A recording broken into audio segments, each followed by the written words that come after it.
Hello guys, welcome to Fictional Vortex.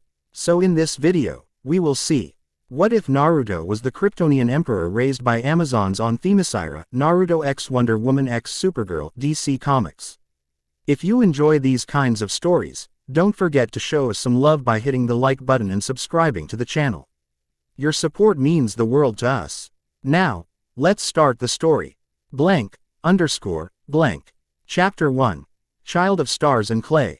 The sacred combat circle of Themyscira gleamed under the Mediterranean sun, its white marble surface polished by centuries of warrior footsteps. Around it, hundreds of Amazons gathered in rising stone tiers, their expressions a mixture of anticipation, skepticism, and, from a few, barely concealed hostility. In the center stood Naruto Uzumaki Kal-El, 18 years old, the only male ever to be raised on the island of immortal women. His bronzed skin shimmered with a light sheen of sweat, spiky blonde hair catching the sunlight like a crown of gold. Unlike the traditional Amazon garb surrounding him, he wore a sleeveless blue tunic emblazoned with the stylized Kryptonian glyph of the House of El, adapted to incorporate elements of Amazon design. Across from him, General Philippus unsheathed her sword with practiced precision. The ancient warrior had trained countless Amazons over millennia, but never a Kryptonian. Final trial combat, announced Queen Hippolyta from her elevated position. Her voice carried authority earned through thousands of years of rule. Naruto of Krypton, raised of Themyscira. Against General Philippus. Victory requires either surrender or forcing your opponent from the circle. No killing blows. Naruto's electric blue eyes met the queen's. Even from a distance, Hippolyta could see the subtle glow emanating from them, a reminder that despite his Amazon upbringing, alien power coursed through his veins. I understand the conditions, my queen, he replied, his voice carrying a resonant timbre that filled the arena without effort. Philippus twirled her sword, its edge catching the sun. I have watched you grow from a squalling infant to this day. Do not expect me to hold back merely because you are Hippolyta's stray. Several Amazons in the audience tensed at the disrespect, while others nodded in agreement.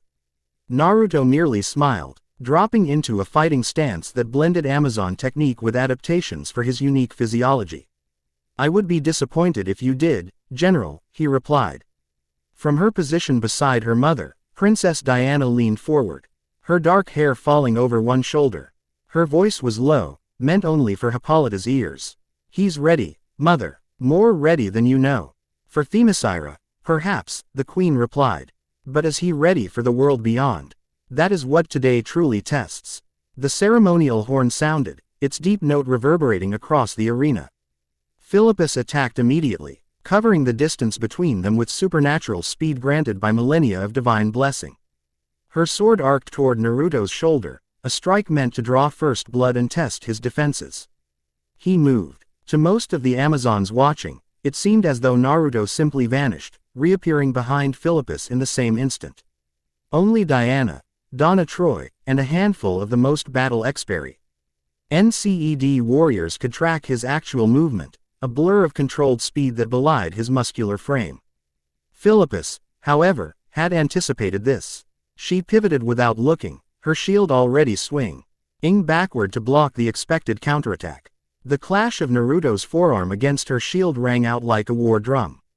Predictable, she chided, already transitioning into her next combination. What followed was a dance of precision violence, sword and shield against hands and feet, centuries of Amazon combat experience against the unique fighting style of someone who combined Kryptonian power with Amazon technique.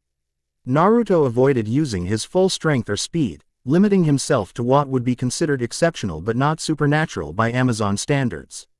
This wasn't merely respect for tradition, it was strategy. Every Amazon knew of his alien heritage, but few had witnessed its full extent. In a world of potential threats, keeping some advantages hidden was wisdom his mothers had instilled in him from childhood. As he ducked beneath a sword strike that would have decapitated a normal opponent, his mind flashed back to his earliest combat lesson. Again, Antiope commanded, standing over the 6-year-old boy sprawled in the training sand. Your strength means nothing without technique. Young Naruto pushed himself up, blue eyes flaring with frustration. Around them, our Amazon children, all at least 5 years older than him, watched with mixtures of amusement and sympathy. But I'm faster than Lita, he protested, gesturing toward his sparring partner. And stronger. Antiope's weathered face remained stern, but those who knew her well could detect the slight softening around her eyes. Yes, and one day, you will be faster and stronger than anyone on this island, perhaps in this world. That is precisely why your technique must be flawless. She knelt beside him, lowering her voice. Power without control is not strength, little one. It is merely danger. Behind her, Diana approached, having observed from the edge of the training grounds.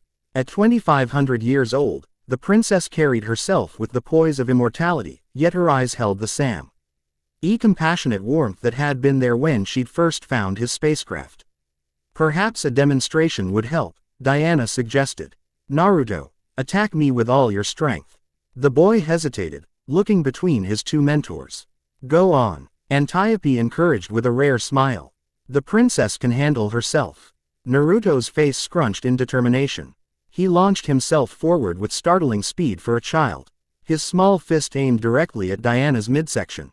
Even then, his Kryptonian heritage was evident in movement faster than any human child could manage. Diana didn't block or dodge. Instead, she shifted subtly, redirecting his momentum with the lightest touch to his shoulder. Naruto found himself sailing through the air, his own force used against him, before landing unceremoniously on his backside 5 yards away. Laughter erupted from the watching children. Diana silenced them with a glance before walking to Naruto. You have gifts beyond measure, she said, helping him up. But remember, your greatest strength will never be in your muscles or your speed. She tapped his forehead gently. It will be here. Then she touched his chest, over his heart. And here, in the present. Naruto sidestepped another of Philippus's precisely calculated attacks, the general's blade missing him by millimeters. The memory had lasted mere fractions of a second in his accelerated consciousness. You fight well, Philippus acknowledged, adjusting her grip. But you fight like an Amazon. Is that all you are? The question wasn't merely tactical, it cut to the heart of the debate. He had surrounded his existence on Themyscira since infancy. Was he truly one of them? Or was he something else entirely, merely wearing their teachings like borrowed clothing? Naruto's response was physical rather than verbal. He switched styles mid-combination, abandoning the orthodox Amazon techniques for something uniquely his own, a hybrid fighting form he developed that incorporated his natural advantages. His movements became more fluid, less predictable, utilizing angles impossible for someone without his specific abilities. Philippus found herself on the defensive for the first time, her centuries of experience barely keeping pace with innovations she'd never encountered. Her shield deflected a strike that came from an impossible direction, the impact sending vibrations through her arm. In the royal viewing section, Donna Troy leaned toward Diana, violet eyes wide with appreciation. He's finally using it, the style he's been developing in secret. Diana nodded, pride evident in her expression. Our brother contains multitudes. It was time everyone saw it. Queen Hippolyta overheard but remained impassive, though her knuckles had whitened slightly on the armrests of her throne. In the arena, the combat intensified. Philippus, realizing she faced something beyond traditional Amazon fighting, abandoned her own orthodox approach. She threw her shield like a discus, forcing Naruto to dodge. Then attacked through the opening with centuries-honed precision. The blade should have caught him across the chest, a scoring hit that would have drawn first blood and shifted momentum. Instead, there was a sound like metal striking stone, and Philippus found her sword stopped completely against Naruto's raised forearm. A collective gasp rose from the audience. While the Amazons knew of his Kryptonian heritage intellectually, seeing his invulnerability so starkly demonstrated was another matter entirely. Naruto's eyes met Philippus's. I am an Amazon, he said quietly, for her ears alone. But I am also Kryptonian. I honor both. With that, he moved with purpose rather than speed. His hand closed around her blade without being cut. A twist of his wrist, restrained but irresistible, and the weapon clattered to the stone circle. Philippus attacked anyway, millennia of combat experience allowing her to transition instantly to unarmed combat. Her fist connected with his jaw, in a blow that would have shattered ordinary bone. Naruto didn't flinch. Instead of pressing his advantage immediately, he stepped back and gestured toward the fallen sword. Take it up again, General. Let us finish this properly. The gesture wasn't mere showmanship, it was respect for a warrior who had helped train him since childhood. Philippus's stern expression cracked into the barest smile as she retrieved her weapon. Perhaps there is something of Amazon honor in you after all, son of Krypton. What followed was no longer a test but a demonstration. Both combatants unleashed their full capabilities, Philippus with the skill and blessing of immortality, Naruto with carefully controlled Kryptonian power channeled through Amazon technique. The final movement came suddenly. Philippus Lao, NCHED, a perfect combination attack that had defeated countless opponents over millennia. Naruto didn't counter directly. Instead, he moved with the attack, his body flowing like water around stone, directing her momentum while adding his own. The maneuver ended with Philippus lifted completely off her feet, her trajectory carrying her inescapably toward the boundary of the combat circle. At the last instant, Naruto blurred forward, appearing at the circle's edge to catch her before she could land outside and possibly injure herself on the stone steps. Silence fell over the arena as he gently set the general on her feet, just beyond the circle's boundary. Victory to Naruto of Krypton and Themyscira, Queen Hippolyta announced, rising to her feet. Her voice carried complex emotions beneath its regal control. The trial is complete. The response from the assembled Amazons was mixed. Respect from many, reluctance from some, enthusiasm from a few. Diana and Donna led the applause, their pride unconcealed. Philippus clasped Naruto's forearm in the warrior's grip. Well fought, young one. I had excellent teachers, he replied with genuine respect. The general lowered her voice. You held back considerably, even at the end. Quote, as did you, he answered with a knowing smile. We both have our secrets. Philippus nodded once, then stepped aside as Queen Hippolyta descended to the combat circle, her royal guard flanking her. The audience fell silent as she approached Naruto. Kneel, she commanded. He complied without hesitation, one knee touching the warm marble as he bowed his head. Hippolyta drew a ceremonial dagger from her belt, its blade gleaming with ancient enchantments. 18 years ago, a star fell from the heavens onto our shores, she began, her voice carrying to every corner of the arena. Inside was a child, the last son of a dying world. Some called it an invasion. Some called it an omen. I called it what the gods truly intended, a test. She placed the flat of the blade against his right shoulder. Today, Naruto Uzumaki Kal-El, last son of Krypton, completes that test. You have mastered our ways, respected our traditions, and earned your place among us through deed and character. The blade moved to his left shoulder. Rise as a recognized warrior of Themyscira, unique among us but no less one of us. As he stood, something unexpected happened. Queen Hippolyta, normally reserved even in ceremony, placed both hands on his shoulders and pulled him into a brief but fierce embrace. Well done, my son, she whispered, her words for him alone. When she stepped back, her regal demeanor had returned. She turned to address the assembled Amazons. Tonight, we celebrate this rite of passage. Tomorrow, her eyes shifted momentarily toward Diana before returning to Naruto. Tomorrow brings new journeys. That evening, Themyscira transformed from warrior society to celebration. Fires blazed along the shoreline, tables groaned with food and drink, and even the most traditional Amazons set aside their reservations to honor ancient customs of victory feasts. Naruto sat at one such fire, surrounded by the closest thing he had to a peer group, Diana, Donna, and a handful of younger Amazon warriors. Despite being chronologically thousands of years old, many Amazons retained the appearance and spirit of women in their 20s or 30s, making the age gap less apparent than it might seem. To our brother, Donna declared, raising her goblet. The firelight caught in her dark hair, highlighting the subtle differences from Diana despite their similar origins. Who finally showed Philippus that perfect technique can still lose to perfect technique plus super strength. Laughter rippled through the group, Naruto's included. He raised his own cup in response. To my sisters, who ensured I survived childhood despite my best efforts to the contrary. Diana smiled, the expression warming her regal features. Of all the Amazons, she had been the one to bond with him most deeply. Perhaps recognizing in him another soul shaped by exceptional circumstances. Do you remember when he tried to fly by jumping from the temple of Athena? she asked the group, her eyes twinkling with mischief. Naruto groaned. I was 7, and I'd just discovered I could leap tall buildings. Flying seemed the logical next step. Logic had nothing to do with it, countered Dessa, one of the younger warriors. You were showing off for Alexa because she said Kryptonians were just myths exaggerated in the archives. And I proved her wrong by breaking my arm in 3 places. Naruto finished with a self-deprecating smile. Not my finest moment. Yet the next day, your arm was healed, Diana noted more seriously.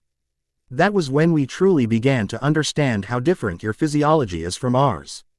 Quote, a comfortable silence fell, broken only by the crackling of the fire and distant music from other celebration points along the beach.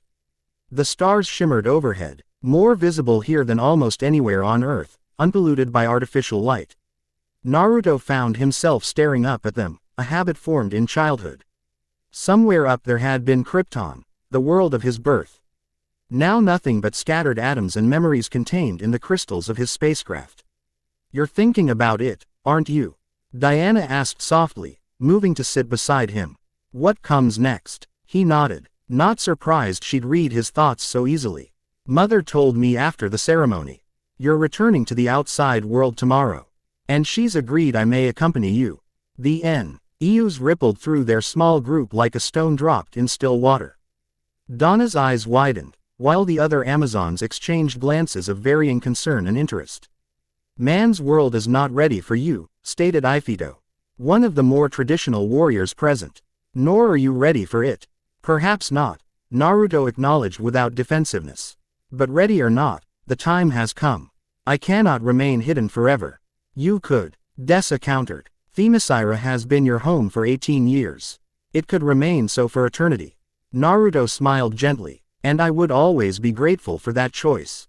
But we all know I was not meant to stay forever. He glanced upward again. My father, Jor-El, sent me here to live among the people of Earth, not to hide from them. Technically, Donna interjected with characteristic precision. He sent you to Earth generally. Landing on Themyscira specifically was more of a navigation error combined with our island's mystical properties. Diana shot her a quelling look before turning back to Naruto. Mother and I have discussed this at length. The outside world has changed significantly since I first left the island. There are others now, people with extraordinary abilities who use them to protect others. They call themselves the Justice League, Naruto finished. I've read your reports. Batman, the Flash, Green Lantern, Aquaman, Cyborg. And you, the Wonder Woman. Don't forget Superman, Donna added, referring to the holographic legacy program of Jor-El that occasionally manifested through Kryptonian technology to guide Naruto in understanding his heritage, a program that had taken on the ceremonial name and appearance that would have been Naruto's destiny on Krypton. I could never forget him, Naruto replied quietly. The matter of his Kryptonian identity versus his Amazon upbringing had always been a complex subject.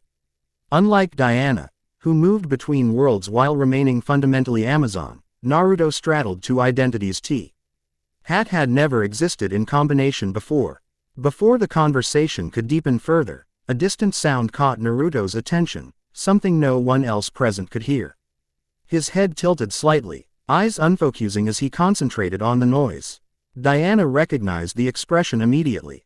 What is it? Metal against metal, he answered, rising to his feet. At the North Shore Watchtower. And, he paused, concentrating harder. Voices I don't recognize. Without another word, the entire group was in motion, warrior instincts overriding celebration in an instant. Diana was fastest, already.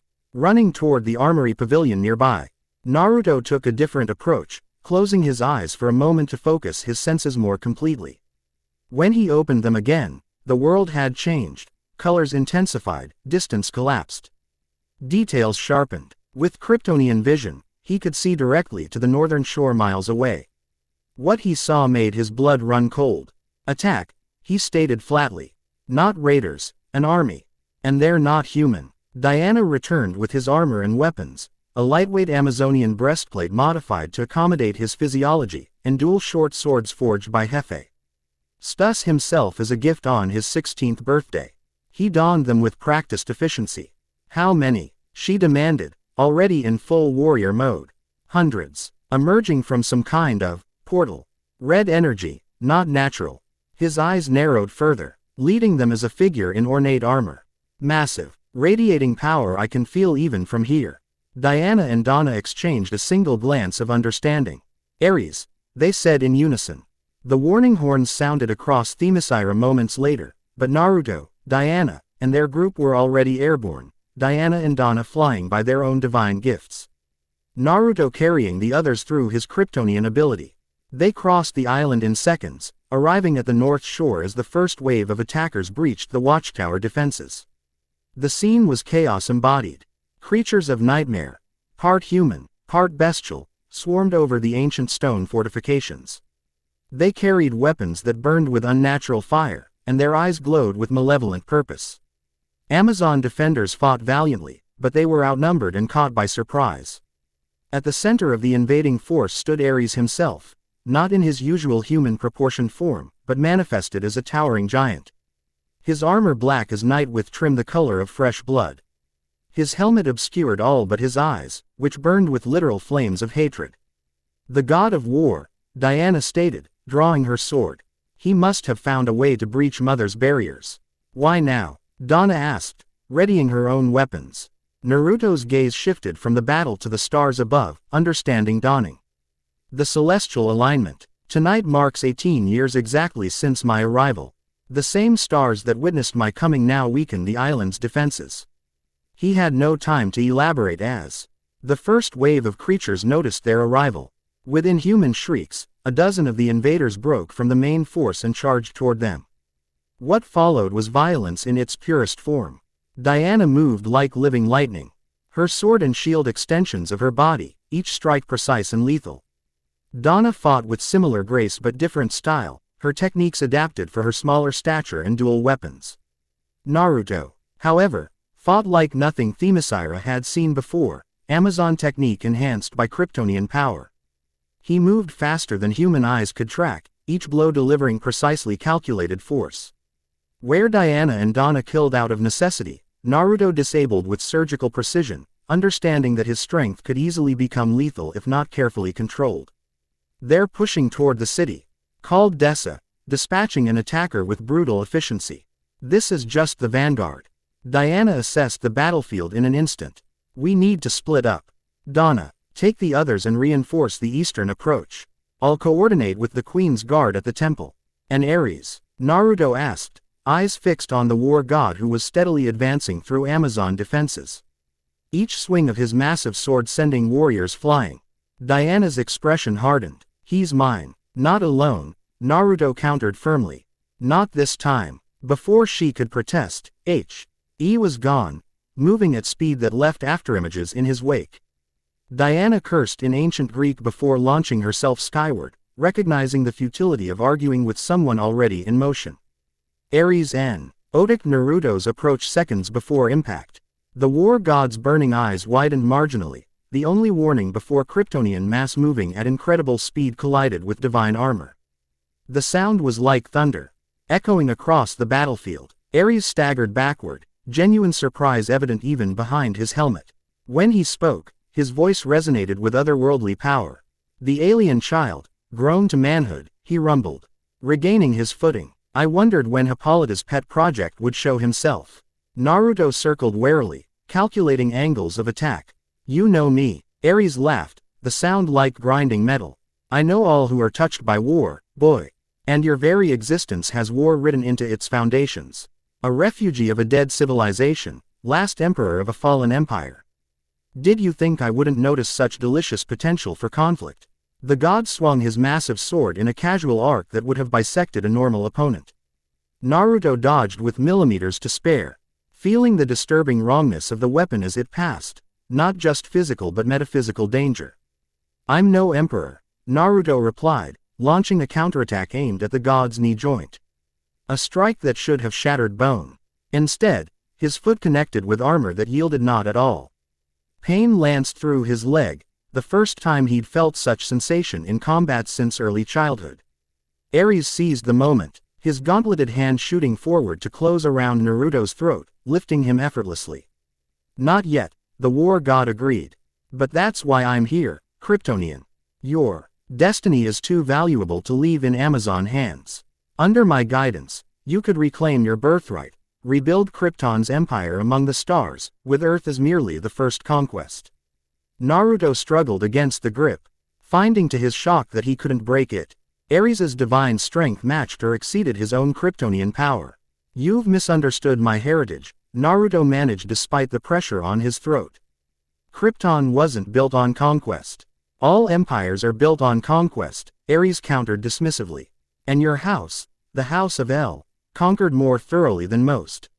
Why do you think your father's programming speaks to you of responsibility and leadership? You were born to rule, boy. A golden lasso suddenly wrapped around Ares' arm, pulling it away from Naruto's throat with irresistible force. Diana hovered in the air behind the war god, her expression one of cold fury. He was born to choose his own path, she stated. Something you've never understood about humanity, brother. Ares turned to face his immortal sibling, momentarily distracted. It was the opening Naruto needed. Drawing on reserves he rarely accessed, he felt power surge through his body. Solar energy absorbed and processed by his Kryptonian cells, transformed into pure strength. His eyes flared electric blue, then shifted to glowing crimson as heat built behind them. Ares sensed the danger too late. Twin beams of concentrated energy, heat vision used at full strength for the first time in Naruto's life, struck the war god directly in the chest. Divine armor, designed to withstand the weapons of gods and mortals alike. Superheated instantly, the war god roared in genuine pain, staggering backward. Diana seized the advantage, her sword striking at exposed joints in his armor with precision born of countless battles. Naruto pressed forward, abandoning restraint for the first time in his life. His fists moved with accelerating speed, each impact delivering force that would have shattered mountains.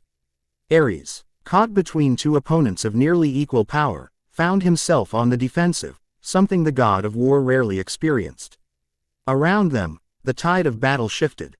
Seeing their master challenged, the invading creatures fought with less coordination, their hive-mind connection disrupted by Ares' divided attention. Amazon forces, initially caught by surprise, regrouped with characteristic discipline. Queen Hippolyta herself led a cavalry charge from the west, her golden armor gleaming in the moonlight as she cut through enemy ranks with cold precision. Ares, sensing the changing momentum, snarled with frustration, "This isn't over, Kryptonian. Your destiny lies beyond this island of relics." With a gesture, the god opened a swirling vortex of energy behind him. As he stepped into it, his parting words hung in the air. "Find me when you tire of playing human among the Amazons. The throne of Krypton awaits its last emperor." The portal collapsed with a thunderclap, and with it, the remaining invaders disintegrated into ash and smoke. The sudden silence was almost as disorienting as the battle had been. Diana landed beside Naruto, her expression concerned. "Are you hurt?" He shook his head, still processing what had just occurred. "He was stronger than I expected. Different than your descriptions. Ares adapts his form and power to serve his purposes," she explained, sheathing her sword. "But I've never seen him retreat so quickly before." Her eyes studied Naruto with new awareness. "You fought differently tonight. Without your usual restraint." Naruto looked down at his hands. The knuckles were bruised, another rare occurrence for his normally invulnerable body.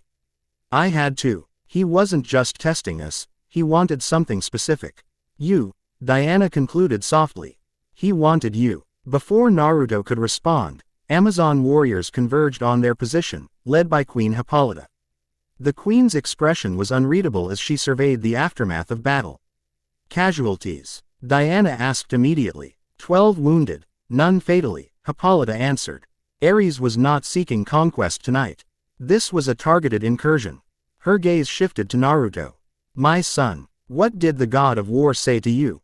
Naruto hesitated, still unsettled by the encounter. He spoke of Krypton as an empire, not just a civilization. "He called me the last emperor. Said it was my destiny to rebuild Krypton's rule, starting with Earth." Murmurs spread through the gathered Amazons. Hippolyta's expression darkened. "This complicates matters," she stated. "Ares does not act without purpose. If he believes you can be turned to conquest, I would never, Naruto insisted firmly. Whatever Krypton was before its destruction, I am also of Themyscira. Your teachings are as much a part of me as my Kryptonian heritage. Hippolyta studied him for a long moment before nodding once. Nevertheless, his interest in you creates new dangers. I fear our plans must accelerate. Diana stepped forward. Mother, you will leave for man's world at dawn, the queen declared. Both of you, whatever game Ares plays, it extends beyond our shores. Better to meet it proactively than wait for his next move. The pronouncement sent ripples of reaction through the assembled warriors. Naruto caught the expressions ranging from concern to relief to outright disapproval among the Amazons he'd grown up alongside. I had hoped for more time to prepare him, Diana said quietly to her mother. Hippolyta's expression softened marginally. So had I. But the fates rarely accommodate our preferences, daughter. She placed a hand on Naruto's shoulder. Return to the palace. Rest and prepare. Whatever comes next, you will need your strength. As the queen departed with her guards, Diana turned to Naruto. The battlefield was clearing around them, Amazons methodically securing the area and tending to the wounded with practiced efficiency. Are you ready for this? She asked, searching his face. The outside world is complicated. Naruto looked beyond her to the night sky, where stars shimmered above Themyscira's protected shores. Somewhere among them had been Krypton. Somewhere below them lay the wider world of humanity. And he, somehow, belonged to both and neither simultaneously. No, he answered honestly. But I'll learn. I always do. Dawn broke over Themyscira in shades of gold and amber. The rising sun illuminating the ancient city as it had for thousands of years. At the royal harbor, a small gathering had assembled to witness a departure 18 years in the making. Naruto stood at the edge of the stone pier, dressed not in Amazon armor but in clothing designed to blend with the outside world. Dark blue trousers, a fitted white shirt beneath a blue jacket, and boots of supple leather. Only the subtle Kryptonian glyph embroidered at his collar suggested his true heritage. Beside him, Diana was similarly attired for the world beyond, though she carried a case containing her armor and weapons. Her expression was one of patient excitement. She had walked between worlds for years now, serving as Themyscira's ambassador while protecting humanity as Wonder Woman. Queen Hippolyta approached them, flanked by her royal guard. In her hands, she carried a small chest of polished wood inlaid with silver. My son, she addressed Naruto formally. Before you depart, there are matters we must address.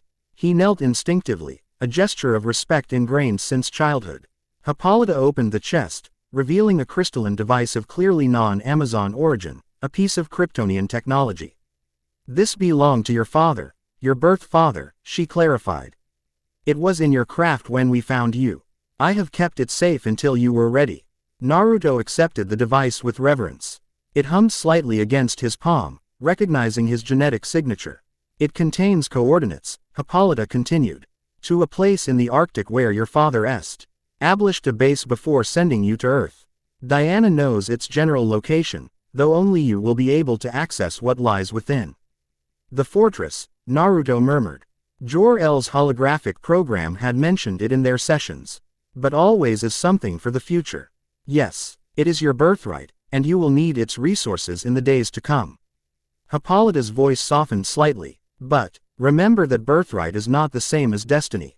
What you become is your choice, not Jor-El's, not mine, and certainly not Ares. She placed her hands on his shoulders, an unusually demonstrative gesture from the normally reserved queen. You carry two legacies within you, my son. Krypton gave you power, but Themyscira taught you purpose. Never forget either. I won't, he promised, emotion tightening his throat. Despite their complicated relationship, monarch and subject as much as mother and son, Hippolyta had raised him with unwavering dedication, if not always demonstrative affection. Donna Troy stepped forward next, her violet eyes suspiciously bright. Try not to embarrass us out there, brother, she said, punching his shoulder with enough force to stagger a normal man. And Reem, MBER, you promised to take me to this Paris Diana keeps talking about when I'm allowed to visit. Naruto pulled her into a hug, lifting her slightly off her feet despite her protests. The minute you're granted leave, I'll show you every city Diana's been hiding from you. General Philippus approached last, her expression as stern as ever. "Remember your training," she said simply. "Not just the fighting, but the thinking. Man's world will attempt to shape you to its expectations. Do not let it." Other farewells followed, from Alexa the scholar who had taught him languages, from warriors who had trained alongside him, from artisans who had crafted his weapons and armor. Despite living as the only male on an island of women, Naruto had never lacked for family. Finally, it was time. Diana Street ebbed into the sleek boat that would carry them beyond Themyscira's mystical barriers to where her private aircraft waited. Naruto hesitated at the threshold between worlds. "I can fly us both to the mainland," he suggested. "Not for the first time." Diana smiled patiently. "And announce your existence to every satellite and radar system in the Mediterranean. We discussed this, brother. Subtlety first." With a last look at the only home he'd ever known, Naruto joined her in the boat.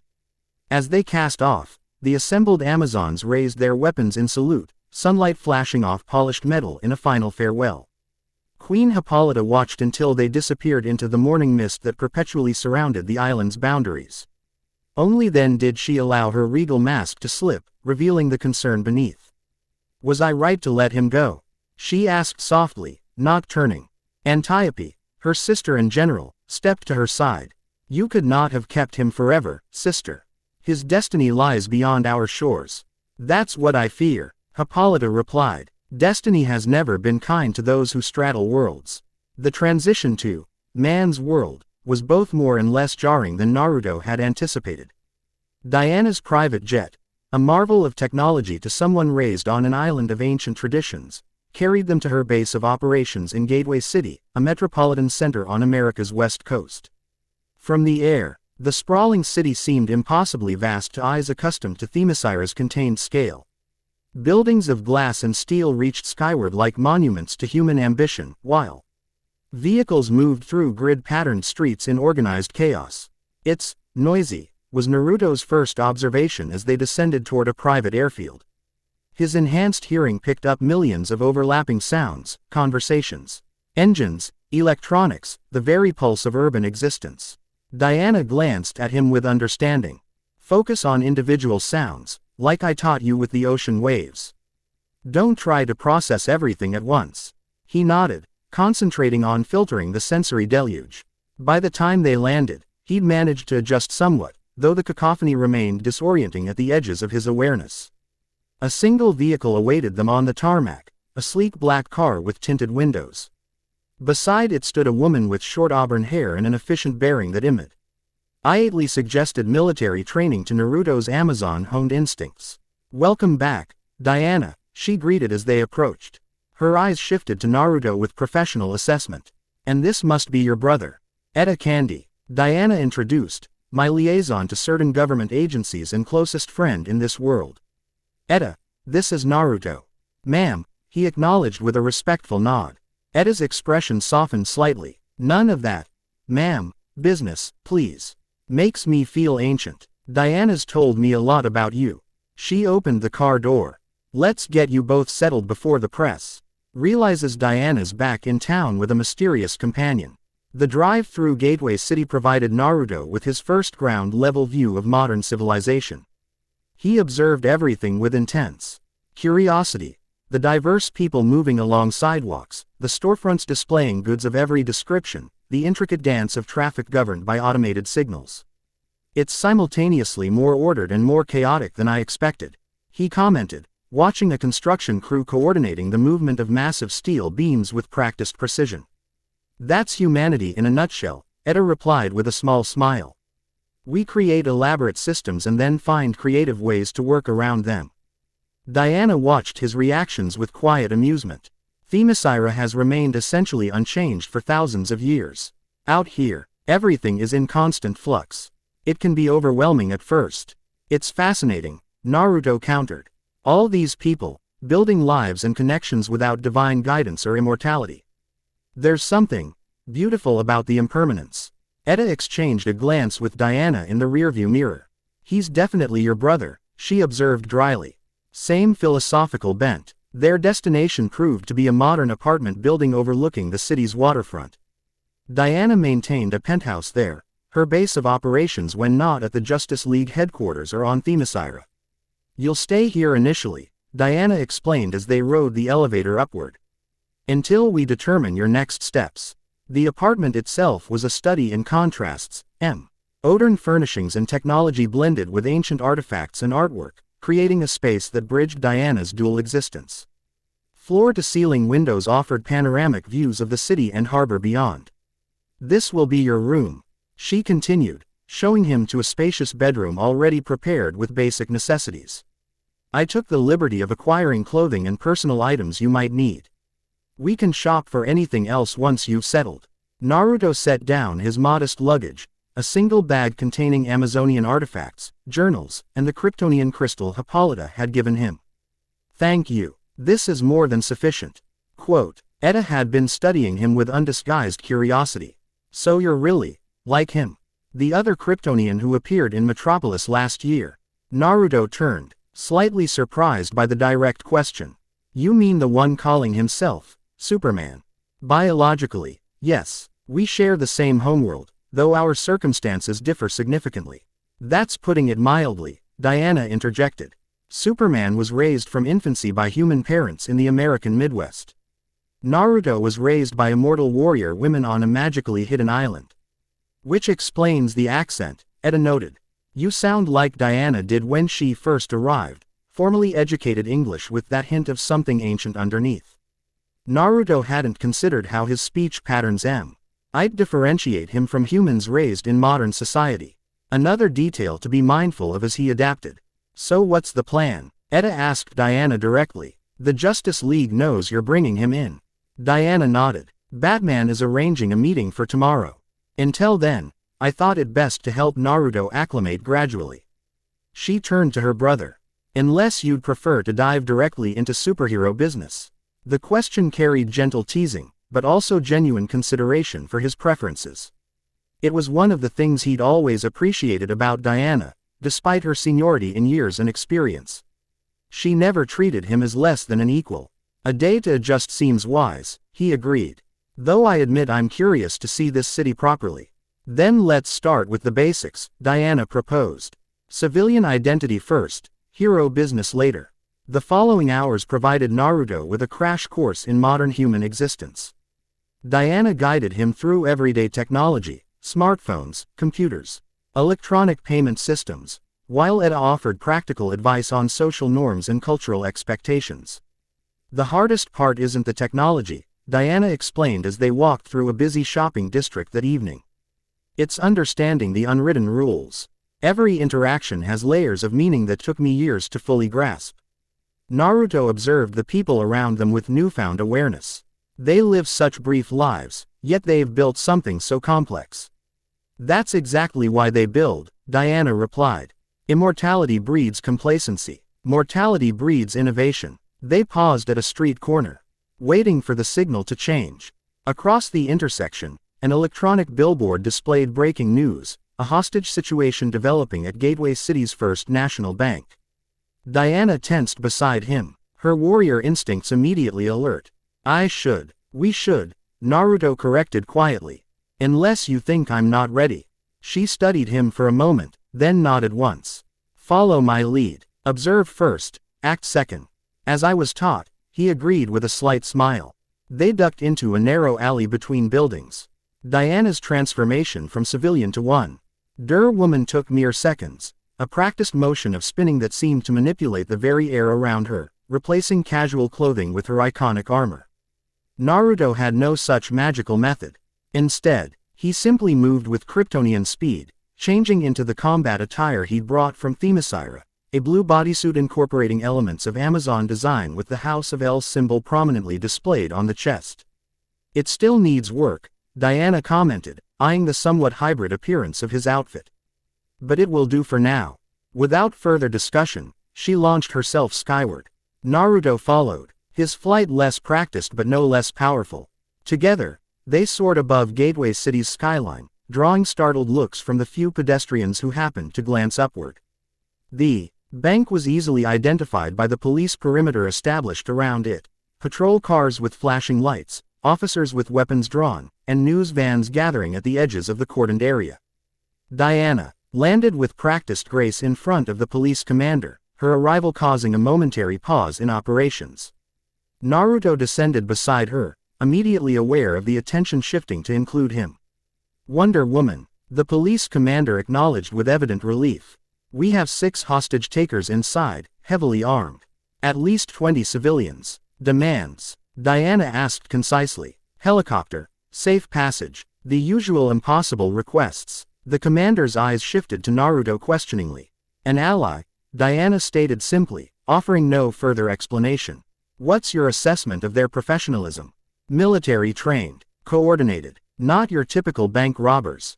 Diana nodded once. We'll handle it. As they stepped away from the police line, she lowered her voice for Naruto's ears alone. You can see through walls. What are we dealing with? Naruto focused his vision, the solid structure of the bank becoming transparent to his Kryptonian sight. 6 armed individuals, as reported. 3 on the main floor. 2 guarding hostages in the vault area, 1 on an upper level with a sniper position. Military formation, confirming the commander's assessment. Hostages. 23 total, 18 adults, 5 children, no visible injuries, but elevated heart rates suggesting extreme stress. Diana processed this with battlefield efficiency. You take the sniper first, silent approach. I'll enter through the front and draw attention. Once the sniper is neutralized, secure the vault hostages. Priority is civilian safety, not apprehending perpetrators. Naruto nodded, understanding the strategy. It mirrored countless training exercises on Themyscira, though with significantly higher stakes. Diana, he said as she prepared to move. These weapons, they can't harm me. She paused, realizing the gap in his practical experience. Conventional firearms cannot penetrate your skin. But be cautious nonetheless, you haven't faced human weapons in actual combat before. With that final advice, Wonder Woman strode directly toward the bank's main entrance, her presence commanding immediate attention from both police and media. Naruto took a different approach, ascending to roof level and entering the building silently through an access point his vision had identified. The interior was climate-controlled and smelled of paper, metal, and human anxiety. Naruto moved with deliberate stealth, not at super speed, which could create detectable air displacement, but with the silent precision taught by Amazon hunters. His target, the sniper, was positioned exactly where he'd seen from outside. Covering the main lobby with a high-powered rifle. The man never sensed Naruto's approach. One moment he was focused through his scope, the next he was unconscious from a precisely calculated nerve strike, rendered harmless without permanent injury. Below, commotion erupted as Diana made her entrance. Her voice carried clearly through the building. This ends now. Surrender your weapons and release the hostages. The response was predictable, shouted threats followed by gunfire. Naruto didn't need to see to know that Diana was deflecting bullets with her bracelets, a display of skill that never failed to impress him even after years of witnessing it. With the sniper neutralized, he moved to his second objective, the vault area. 2 armed individuals held 11 hostages there, using them as human shields while monitoring the situation above via radio. Their tension was palpable as they heard the gunfire followed by sounds of combat. Johnson's not responding, one muttered, pressing his radio repeatedly. Something's wrong. Stick to the plan, his partner hissed, pressing her weapon against a hostage's temple. If they breach, we start shooting hostages. Naruto assessed the situation with cool precision. Speed would be essential. He needed to neutralize both threats simultaneously before either could harm a hostage. Drawing on his training, he planned his approach down to the microsecond. He moved. To the hostages, it appeared as though their captors simply collapsed in the same instant, weapons clattering harmlessly to the floor. Only the subtle displacement of air suggested anyone had entered the room at all. Naruto materialized before them, maintaining a deliberately calm demeanor. You're safe now. Please remain here while we secure the building. A woman clutching a young child stared at him with wide eyes. Who are you? Before he could answer, the vault room's heavy door swung open to reveal Wonder Woman, a trail of subdued criminals behind her. Is everyone all right? She asked, scanning the room for injuries. Naruto nodded. All secure here. Their eyes met in a moment of silent communication, mission accomplished with optimal results. It was the same look they'd shared countless times during training on Themyscira, but now with real lives saved instead of training targets. As they escorted the hostages out of the bank, media came. Ross captured their emergence. Wonder Woman in her iconic armor, and beside her, a new figure in blue with a distinctive symbol on his chest. Flash bulbs exploded as photographers scrambled for the perfect shot of Gateway City's established hero and her mysterious companion. Wonder Woman. Who is he? Another Kryptonian? Is he related to Superman? The questions came rapid fire from assembled reporters. Diana handled them with practiced diplomatic skill, revealing nothing while appearing to be forthcoming. The situation is resolved. All hostages are safe. That's all that matters right now.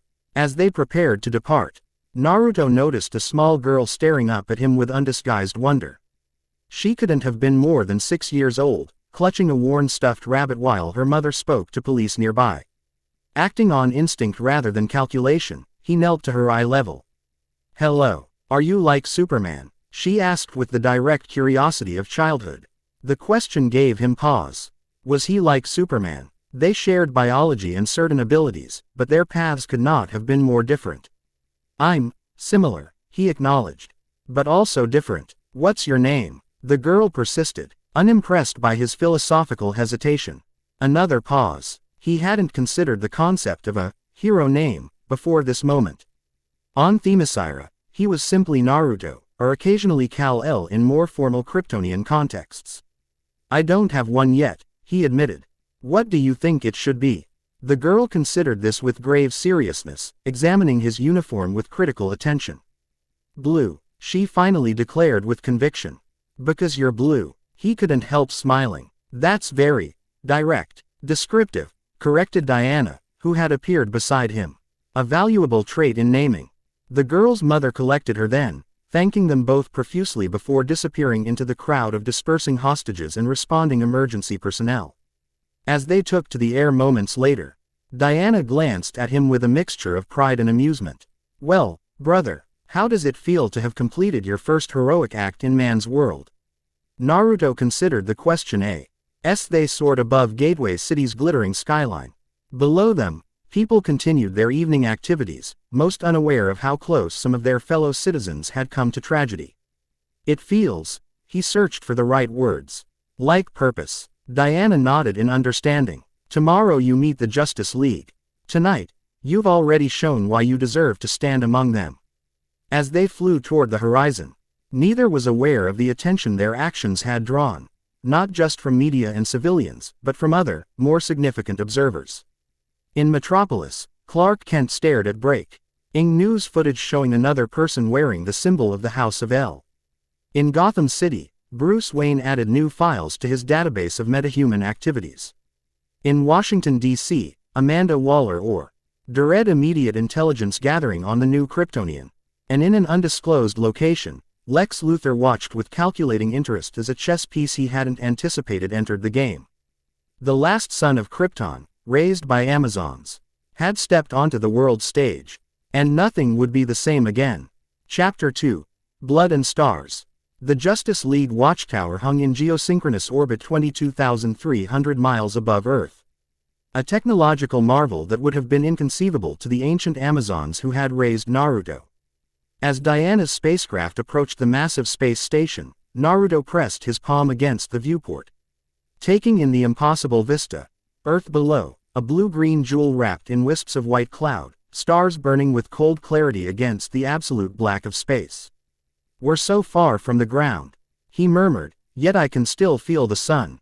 Diana glanced at him from the pilot's seat. "Your connection to solar radiation is remarkable even by Kryptonian standards. My theory is that growing up on Themyscira, with its mystical properties and clean environment, allowed your cells to develop optimal efficiency." Naruto nodded absently, his attention caught by the WomanxSupergirl tower itself as it grew larger in the viewport. Unlike human architecture with its right angles and symmetrical designs, the space station incorporated organic curves and irregular geometric patterns that suggested non-terrestrial influence.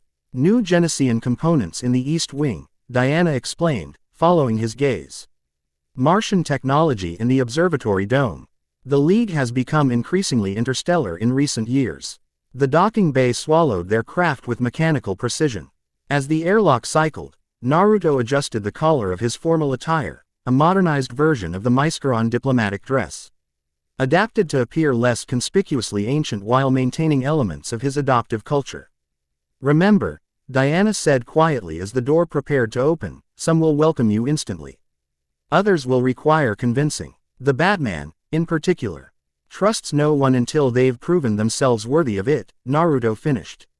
"You've briefed me thoroughly, sister." The hint of a smile touched her lips. "So I have. Just remember that reading about these heroes is different from meeting them. They each carry their own gravity." The door hissed open, revealing a Eption committee of 3, a striking study in contrasts. In the center stood Superman, instantly recognizable in his iconic blue suit and red cape, the same Kryptonian glyph on his chest that Naruto wore stylized in his own uniform. To his right, Batman loomed like a concentrated shadow, cowled and vigilant. And to Superman's left, a green-skinned figure stood with calm dignity, J'onn J'onzz, the Martian Manhunter. "Diana," Superman greeted warmly, stepping forward to clasp her forearm in the warrior's grip she'd taught him. His eyes shifted to Naruto with unmistakable curiosity. "And you must be Naruto."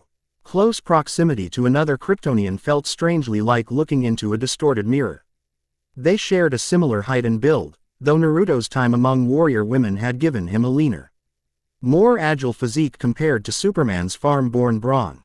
Where Superman projected Midwestern openness and optimism, Naruto carried himself with the measured composure of an Amazon diplomat. "Kal-El," Naruto replied, using the Kryptonian name out of instinct. He extended his arm in the traditional Amazon warrior's greeting. "Though you prefer Clark, I understand." A flicker of surprise crossed Superman's face before he reciprocated the gesture. "Clark to friends, Superman to the public. And you, Diana tells me you carry both Kryptonian and Amazon names." Naruto of Themyscira to the Amazons. Kal-El to Kryptonians, though that name feels borrowed rather than earned. He inclined his head slightly. "I'm still determining what I should be called here." Batman stepped forward, his presence commanding attention despite his silence thus far. "What you're called matters less than what you do," he stated, his voice a controlled rasp. "Diana vouches for you." That carries significant weight. The implied, but not absolute trust, hung unspoken. J'onn J'onzz approached last, his posture formal yet welcoming. "We share something in common," he observed, his telepathic voice resonating directly in Naruto's mind while his spoken words reached the others. "Both displaced from our birth worlds, finding new purpose on Earth." The dual-layered communication was unexpected but not jarring. Amazon mental disciplines had prepared Naruto for various forms of psychic contact. "I appreciate the welcome," Naruto replied both verbally and with a focused mental acknowledgement that caused J'onn's eyes to widen fractionally in surprise at his psychic discipline. Superman gestured toward the corridor beyond. "The others are waiting in the council chamber. After recent events, we thought a full introduction was warranted." Diana exchanged a meaningful glance with Batman. "Recent events meaning Gateway City's bank hostage situation, or something else?" "Lex Luthor has been unusually active since your brother's public appearance," Batman stated flatly. "Multiple LexCorp subsidiaries have redirected resources toward extraterrestrial research in the past 24 hours. The name triggered recognition from Naruto's briefings. Luthor, the human who considers himself Superman's intellectual superior and existential opponent." A rare hint of amusement flickered across Batman's exposed jawline. "That's an accurate assessment." The council chamber proved to be a circular room dominated by a round table with the Justice League emblem inlaid at its center. 7 chairs surrounded it, positions for the founding members, with additional seating arranged along the perimeter. Most were occupied. Naruto cataloged them against Diana's briefings. The Flash, vibrating slightly with barely contained energy, Green Lantern. The power ring on his finger emitting subtle pulses of emerald light, Aquaman, regal and watchful, Cyborg, his mechanical components humming at frequencies only Kryptonian hearing could detect, Hawkgirl. Wings shifting restlessly, Black Canary, observing with tactical precision, and others whose names and capabilities Diana had outlined. "You've caused quite a stir." Green Lantern commented as Naruto took his place beside Diana.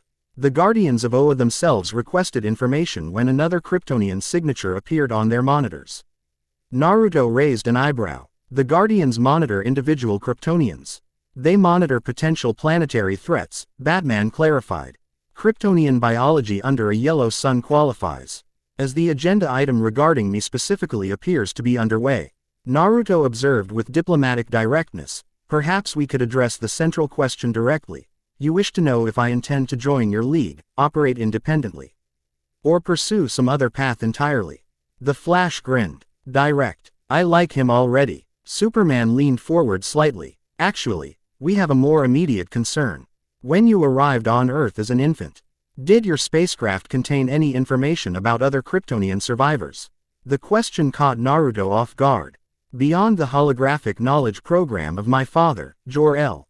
No. All historical records indicated Krypton's destruction was absolute, with only certain protective measures taken for my personal survival. Then you should know, Superman continued carefully, Hat you and I are not the only Kryptonians on Earth. A hollow sensation formed in Naruto's chest, a physical manifestation of shock his Kryptonian physiology shouldn't theoretically allow. Explain. My cousin, Kara Zor-El. Superman stated. Daughter of Zor-El. Brother to my father, your father in this reality. Her pod was knocked off course and trapped in the Phantom Zone for decades. She arrived on Earth only recently. Physically still a teenager despite chronologically being older than me. Naruto processed this with Amazon discipline, controlling his outward reaction despite the emotional impact. Another survivor. From the House of El. He looked directly at Superman. Where is she now? National City, Batman answered. Operating as Supergirl, under mentorship from the Department of Extranormal Operations with Superman's occasional guidance. She doesn't know about you yet, Superman added. I thought it would be better to inform her in person rather than let her discover your existence through media reports. Diana placed a steadying hand on Naruto's arm, recognizing signs of internal turmoil invisible to most others present. We should arrange a meeting immediately. There's more, Batman interjected. Luthor's sudden interest in extraterrestrial research coincides with unusual energy signatures we've detected at several LexCorp facilities. The pattern resembles Kryptonian technology, but with anomalies. Cyborg activated a holographic display above the table, showing energy waveforms and data patterns. These readings suggest someone is attempting to access the Phantom Zone. The implications landed with physical weight. The same dimensional prison where Kara was trapped, Naruto stated. And potentially containing other Kryptonians. Superman's expression tightened, including criminals imprisoned before Krypton's destruction. The meeting continued for another hour, technical details and strategic considerations flowing around Naruto while his mind partially disconnected to process the revelations. Another Kryptonian family, in the biological sense he'd never expected to experience. And simultaneously, a potential threat connected to his heritage emerging. When formal introductions concluded, Superman approached Naruto privately as others dispersed to various duties throughout the watchtower. This must be overwhelming, he offered, the compassion in his voice genuine. Naruto studied his counterpart, so similar biologically yet raised in completely different circumstances. I was taught by the Amazons to accept fate's pattern while recognizing my power to weave my own thread within it. He paused, searching for words. But yes, learning of Kara's existence, changes perspectives have held my entire life. Superman nodded in understanding. I'd like to be there when you meet her. She's adjusting to Earth in her own way. Having been raised on Krypton until her teenage years, her connection to our homeworld is different from either of ours. I would welcome your presence, Naruto agreed. Though I admit curiosity about how she'll respond to an alternate version of her cousin raised by immortal warrior women. A smile broke through Superman's serious demeanor. That particular scenario wasn't covered in any Kansas farming handbook my parents might have consulted. The unexpected humor created a moment of connection between them, two last sons of Krypton who were never quite as last as they'd believed. 2 days later, Naruto stood on the roof of Catco Worldwide Media in National City, the wind tugging at his formal attire. Diana had suggested neutral ground for this first meeting, neither Superman's territory nor associated with the Deo where Kara worked. Beside him, Diana maintained a supportive presence while giving him space to process his thoughts. "She's coming," Naruto stated, his enhanced hearing picking up the distinctive sound of a Kryptonian in flight, similar to Superman's aerial signature but lighter, faster. Diana nodded. "Remember, she grew up on Krypton until she was 13. Her expectations and memories will be very different from either yours or Clark's." Before he could respond, two figures appeared on the horizon, one in the familiar red and blue of Superman, the other a smaller form in similar colors. They descended toward the rooftop with controlled grace, landing 20 feet away. Kara Zor-El was physically younger than Naruto had expected, appearing perhaps 20 in human terms, with blonde hair and features that carried subtle but unmistakable similarities to both himself and Superman. Her expression cycled rapidly through confusion, shock, and wariness as she took in his appearance. "Cal," she addressed Superman without taking her eyes off Naruto. "You said there was another Kryptonian, but..." Her voice shifted to Kryptonese, the ancient language of their shared homeworld. "He wears our family crest." "How is this possible?" Naruto responded in the same language, his accent different from hers, more formal and archaic, learned from holographic records rather than native speakers. "I am Kal-El, son of Jor-El and Lara, but from a different reality than your cousin." Kara's eyes widened at his use of their native tongue. "Your pronunciation is..." she began, then switched back to English. "Where did you learn to speak like that? It sounds like the historical archives." "Because that's exactly where I learned it," Naruto replied. "From my father's knowledge crystals, preserved in my spacecraft." Superman stepped forward. "Kara, this is Naruto. In his reality, he is the son of Jor-El and Lara, effectively, me from another universe. But his spacecraft landed on Themyscira, where he was raised by the Amazons." Kara circled Naruto slowly, her expression a complex mixture of emotions. "Another Kal-El, except not raised as Kal-El at all." Her eyes fixed on Diana. "You're Wonder Woman, the Amazon princess." Diana inclined her head. "I am. Naruto was found on our shores when he was an infant. I helped raise him as my brother." Something flashed across Kara's features, pain, perhaps, or resentment. "So while I was trapped in the Phantom Zone for decades, in this reality, the House of El survived, but abandoned Kryptonian ways entirely." The accusation, however indirect, struck a nerve. Naruto straightened imperceptibly. "I honor my Kryptonian heritage. But circumstances placed me among the Amazons, who showed me compassion and gave me a home." "Honor," Kara repeated, an edge entering her voice. "You speak our language like it's a museum piece. You wear our family symbol combined with, whatever that is." She gestured at the subtle Amazon patterns incorporated into his attire. "Do you even know what being Kryptonian truly means?"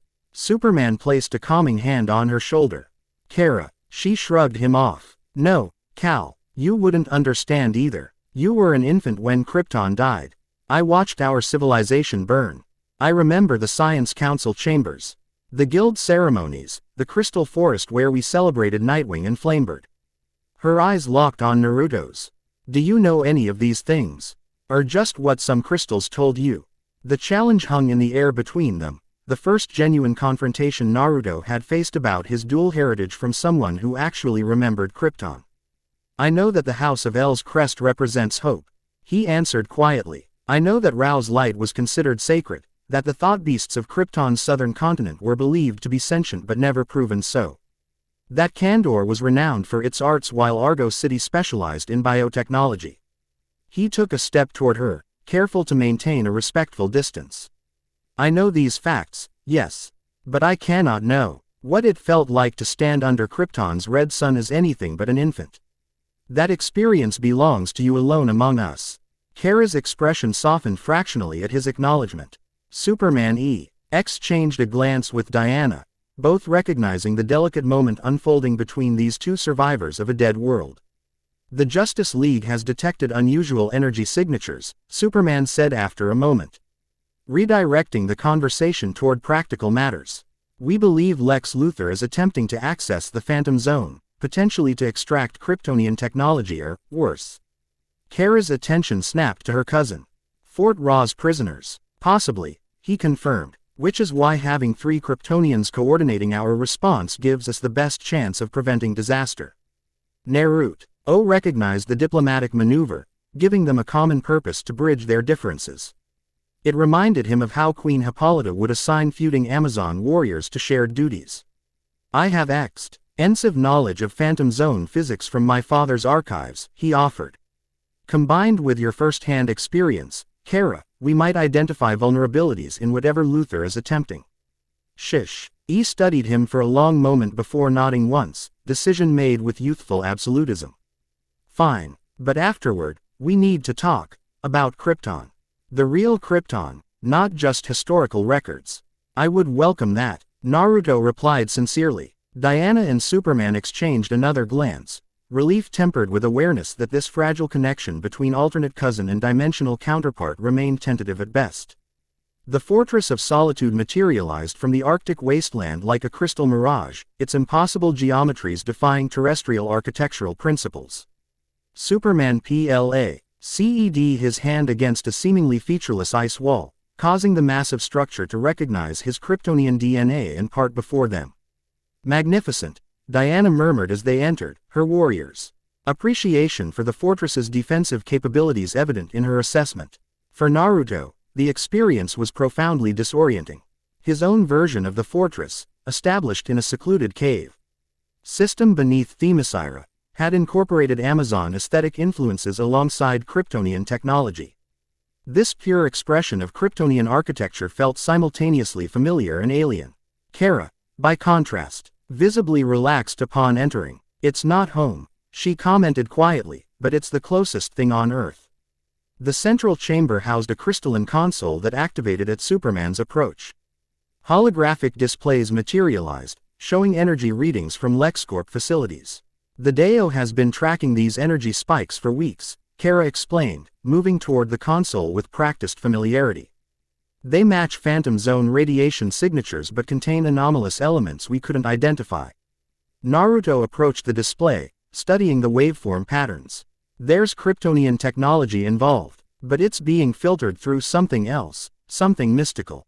All eyes turned to him in surprise. Mystical, Superman repeated. Luther typically avoids magical elements. He considers them unpredictable and unscientific. Which makes them perfect for manipulating Kryptonian technology, Diana interjected, catching Naruto's reasoning. Magic is one of the few Fork's powers offer no special resistance against. Naruto manipulated the display with unexpected fluency, isolating specific frequency patterns. Here, these oscillations are consistent with taumaturgical energy, specifically the kind associated with dimensional barriers. Kara leaned closer, her scientific training from Krypton engaging with the problem. You're right, it's similar to the harmonic resonance the Science Guild used for phase-shifting experiments. Her eyes narrowed. How do you know about mystical energy patterns?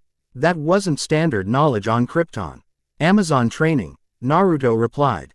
Themyscira exists partially in a different dimensional plane. It's how the island remains hidden from the outside world. Understanding those energies was part of my education. For the first time, something like genuine interest replaced the wariness in Kara's expression. So you combined Kryptonian scientific knowledge with Amazon mystical practices. Out of necessity, Naruto confirmed. My Kryptonian abilities manifested differently within Themyscira's magical environment.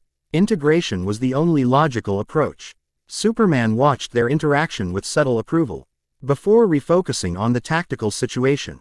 If Luther is combining technology with mystical elements to access the Phantom Zone, he would need a practitioner of considerable skill. Someone like Zatanna Zatara, Diana suggested.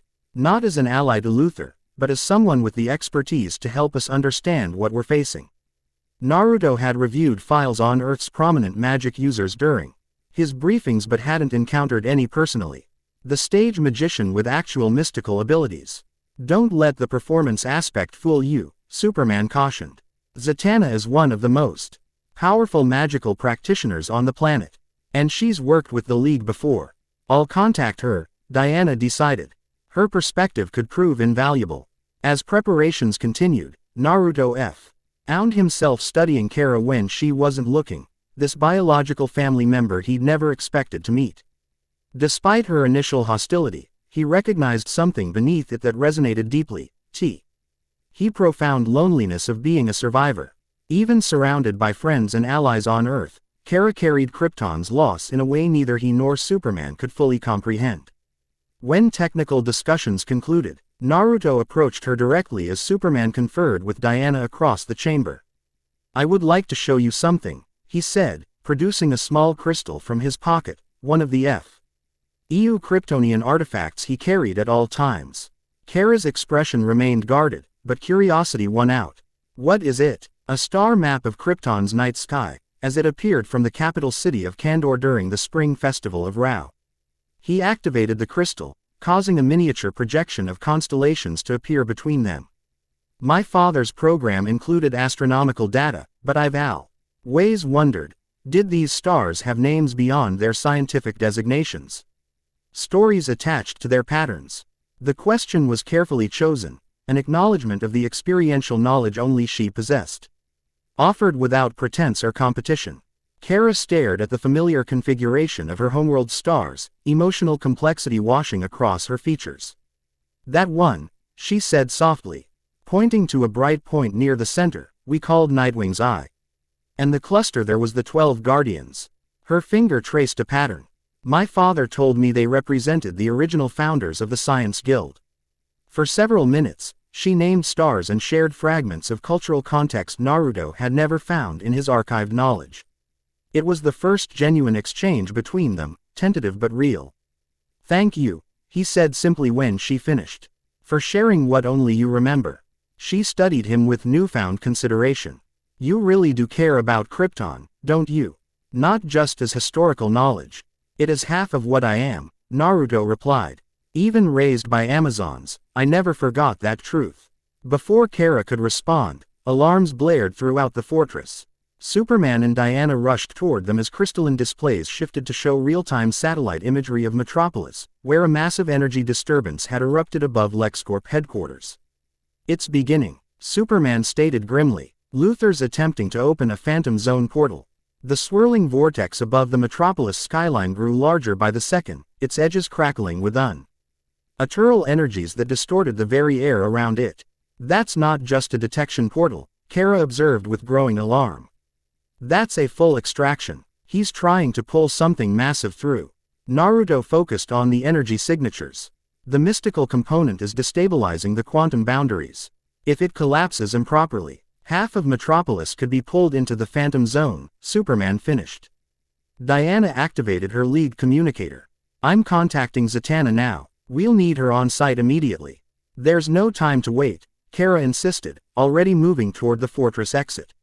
"We need to disrupt that portal before it fully forms." Superman nodded in agreement. "Diana, coordinate with the League and bring Zatanna as soon as possible. Kara, Naruto, and I will attempt to contain the situation until reinforcements arrive." As they prepared to depart, Naruto caught Kara watching him with a mixture of uncertainty and reluctant acknowledgement. Whatever personal tensions existed between them, the crisis demanded their unified response. Three children of Krypton facing a threat only they truly understood. Metropolis gleamed beneath them as they approached, a city of tomorrow. Its architecture reaching ambitiously skyward as though straining toward the stars. Under different circumstances, Naruto would have appreciated the contrast with Gateway City's more classical aesthetics or Themyscira's ancient stone structures. Now, his attention focused entirely on the growing dimensional rift above LexCorp Tower. "The portal's quantum signature is destabilizing," Superman called over the wind as they flew in tight formation. "We need to disrupt the emitter technology without collapsing the portal outright." Naruto extended his vision, penetrating the building's structure to locate the source. 17th floor, Central Laboratory. 4 power conduits feeding a central device. He narrowed his focus further. "I see Luthor. He's operating the controls personally." Kara's expression hardened. "Of course he is. Typical Luthor. Brilliant enough to access the Phantom Zone, arrogant enough to think he can control it."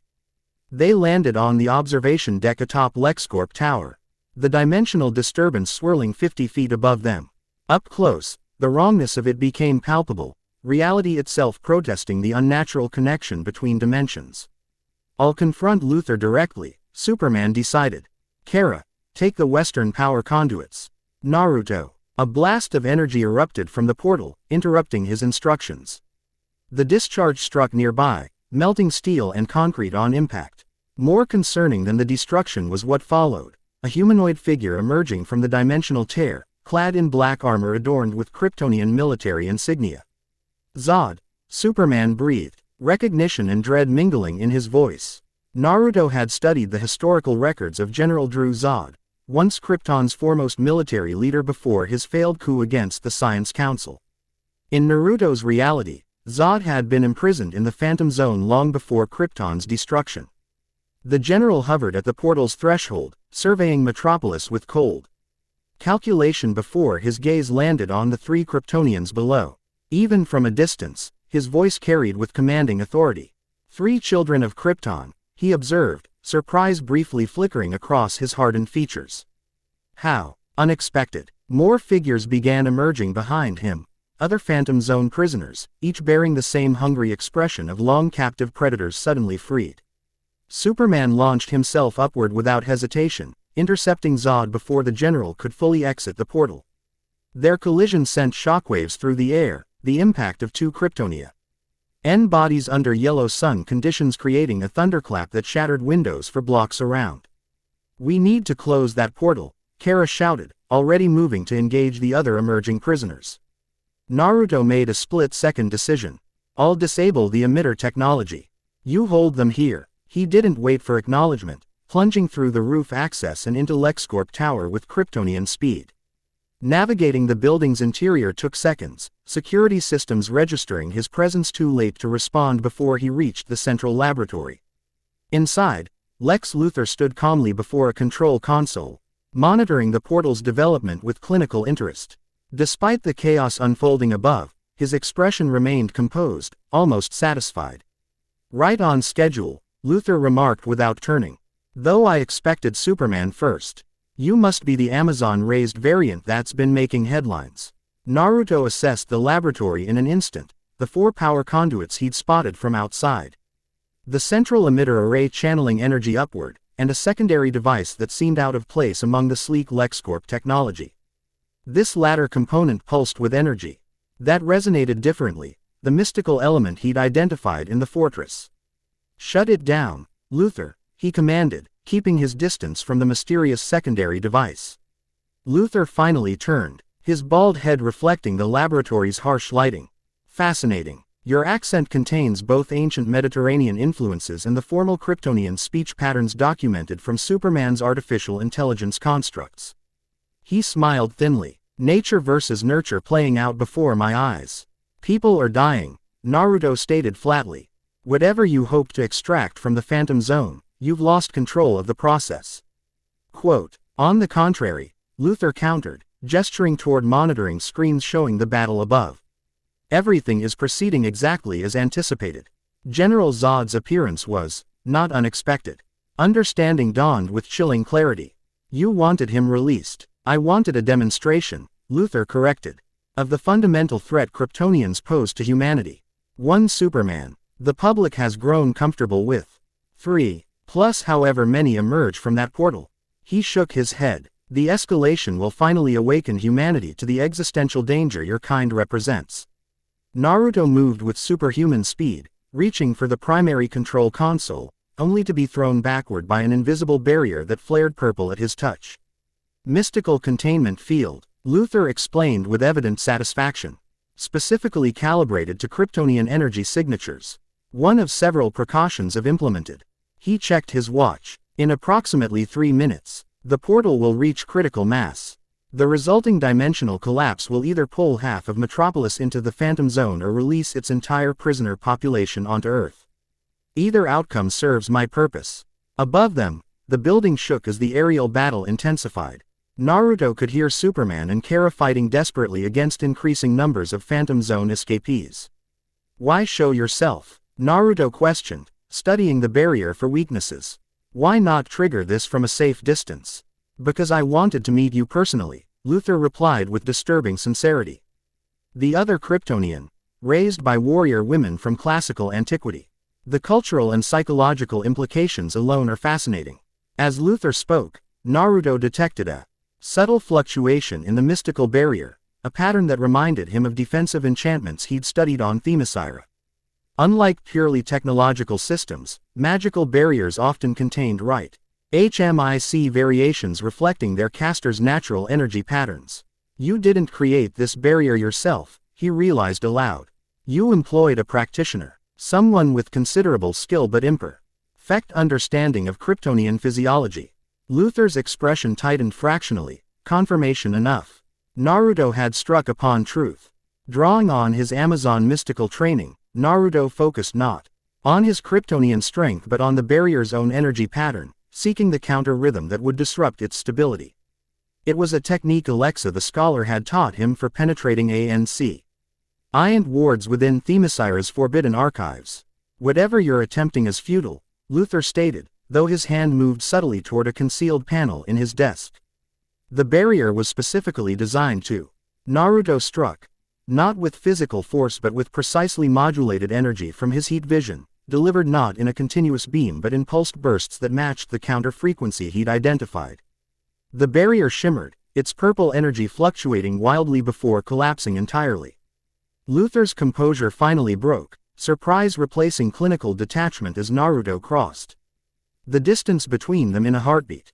One hand secured the billionaire against the wall while the other systematically disabled the portal technology.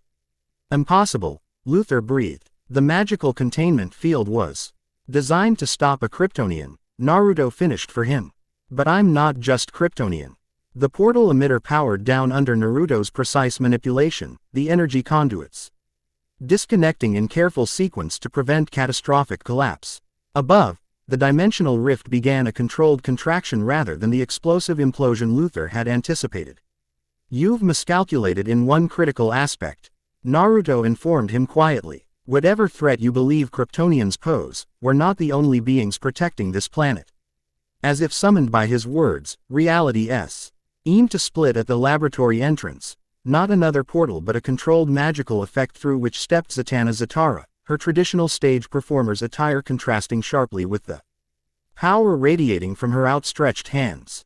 Latrop EHT lays, she commanded, her backwards incantation directing mystical energy upward toward the closing rift. The effect was immediate, the portal's erratic energy patterns stabilizing, its contraction accelerating under controlled magical guidance. Through the laboratory windows, Naruto could see Superman and Kara driving back the escaped prisoners, forcing them toward the rapidly closing dimensional tear. Fascinating, Luther murmured despite his predicament. The Amazon raised Kryptonian and the stage magician with authentic powers. H's defenders grow more eclectic by the day. Zatanna approached, dark hair framing features that combined striking beauty with focused intensity. The portal's nearly closed, but we have a problem. Phantom Zone escapees have already fled the immediate area. Superman and Supergirl are containing the others. Naruto maintained his hold on Luther while accessing the laboratory's monitoring systems. Can you track their energy signatures? Already on it, Zatanna confirmed, her fingers tracing arcane patterns in the air that coalesced into a localized scrying map of Metropolis. One heading north toward the financial district, the other east toward the harbor. Both Kryptonian, based on their movement patterns and speed. Decision crystallized instantly. Secure Luther and assist with the portal closure. I'll pursue the escapees. Zatanna nodded sharply, magical energy already forming restraints around the billionaire. Be careful. Phantom Zone prisoners are unpredictable, and desperate after their imprisonment. Naruto was already moving, launching himself through the laboratory windows and into Metropolis's canyon-like streets. His Kryptonian senses extended outward, seeking the unique energy signatures of his quarry amidst the city's mechanical and biological cacophony. The first escapee proved easy to locate, a female Kryptonian moving with obvious unfamiliarity through the urban environment. Her prison garments and disoriented movements drawing alarmed attention from pedestrians. Naruto intercepted her near a public park, descending directly into her path. Recognition flashed in her eyes. You wear the crest of the House of L, she stated in Kryptonese. Are you Jor-L's son? I am, Naruto confirmed in the same language, maintaining a combat-ready stance. And you are returning to the Phantom Zone. The woman, middle-aged by appearance though chronologically much older, laughed bitterly. I was sentenced to the zone for advocating Krypton evacuate before its destruction. Jor-El himself confirmed my calculations, yet the council branded me an alarmist. Her expression hardened. I've served decades in that nightmare dimension for being right. The claim gave. Naruto pause. This wasn't a violent criminal like Zod but potentially a political prisoner. What is your name? Narukem Ra, former adjunct to the Science Council, she replied, her posture relaxing slightly at his willingness to converse. I have no quarrel with Earth or its people. I seek only refuge after unjust imprisonment. Before Naruto could respond, Kara landed beside him, her expression tense but controlled. Nara speaks the truth, she confirmed. My father mentioned her case. She was imprisoned for causing public panic with her evacuation proposals. The complexity of Kryptonian justice versus immediate security concerns created momentary conflict in Naruto's tactical assessment. The portal is closing. We need to decide quickly. Superman has the military criminals contained, Kara reported. But we can't judge every zone prisoner by Zod's standard. Naruto made his decision based on Amazon principles of justice rather than absolutes. Narukem Ra, you will remain under our supervision while your case is properly assessed. Attempt to flee or harm Earth's inhabitants, and you will be returned to the Phantom Zone immediately. Is this understood? The Kryptonian scientist nodded with dignity. After decades in the zone, even conditional freedom is more than I expected. I accept your terms. The other escapee, Naruto asked Kara. Harbor District, engaging local law enforcement, she replied grimly. Definitely hostile. Go, Naruto instructed. I'll secure Nara with the League and join you. As Kara departed, Naruto activated his lead communicator. Wonder Woman, we have a Kryptonian refugee situation requiring diplomatic intervention. Requesting immediate support at my location. Diana's voice replied instantly. On my way. Portal situation contained. Zatanna has it under control. Superman is handling Zod and the military faction. But we have at least one potential political prisoner who requires assessment rather than immediate reincarceration. Within minutes, Diana arrived, quickly grasping the nuanced situation. Her diplomatic experience proved invaluable in establishing a secure but dignified arrangement for Nara while the more immediate threat of hostile escapees was addressed. By the time Naruto reached the Harbor District, the situation had evolved from containment to cleanup. Superman and Kara had subdued the second escapee, a foe RMER military officer from Zod's faction, while simultaneously forcing the remaining prisoners back through the closing portal. Luther, Superman asked as Naruto joined them atop a harbor warehouse. In custody, though his lawyers will likely have him released within hours, Naruto replied. The portal technology has been secured by the League. Kara brushed debris from her costume, evidence of the intense combat she'd engaged in. We got lucky. If more prisoners had escaped before we contained the situation. It wasn't luck, Superman corrected gently. It was coordination. The three of us, working with the League and Zatanna. His gaze shifted meaningfully between his young cousin and his dimensional counterpart. We're stronger together. The sentiment hung in the air, an acknowledgement. That despite their different origins and upbringings, their shared Kryptonian heritage created a bond that transcended circumstance. What happens to Nara and the other captured escapee? Kara asked. Diana is arranging secure accommodations at the Watchtower, Naruto explained. The political aspects of Phantom Zone imprisonment deserve proper consideration. Superman nodded in agreement. Justice, not just containment. That's what separates us from Zod, and from Luther's absolutist thinking. As cleanup operations continued around them, Naruto found himself studying the metropolis skyline.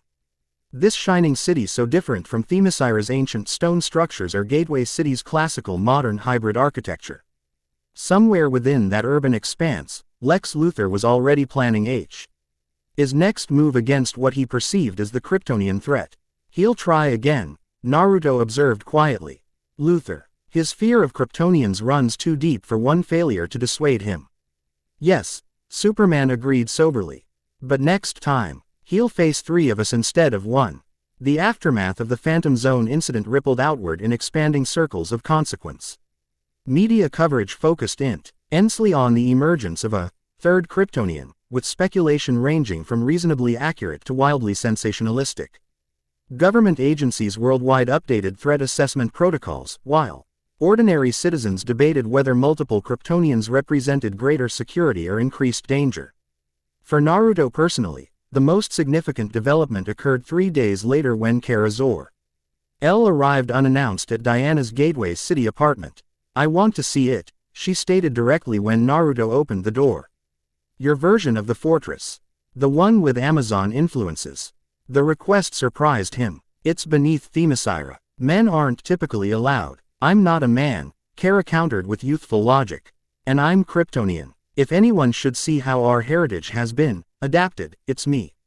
Her directness carried echoes of Amazon communication styles, a cultural similarity Naruto hadn't expected. "I'll need to request permission from Queen Hippolyta. But if granted, I would be honored to show you." 24 hours later, they approached Themyscira's hidden shores by boat, Diana navigating while Naruto and Kara sat in contemplative silence. The mystical barrier that concealed the island from outside detection shimmered before them, translucent but unmistakable. "It's similar to certain Kryptonian phase shift technologies," Kara observed, studying the energetic boundary. "But more organic somehow.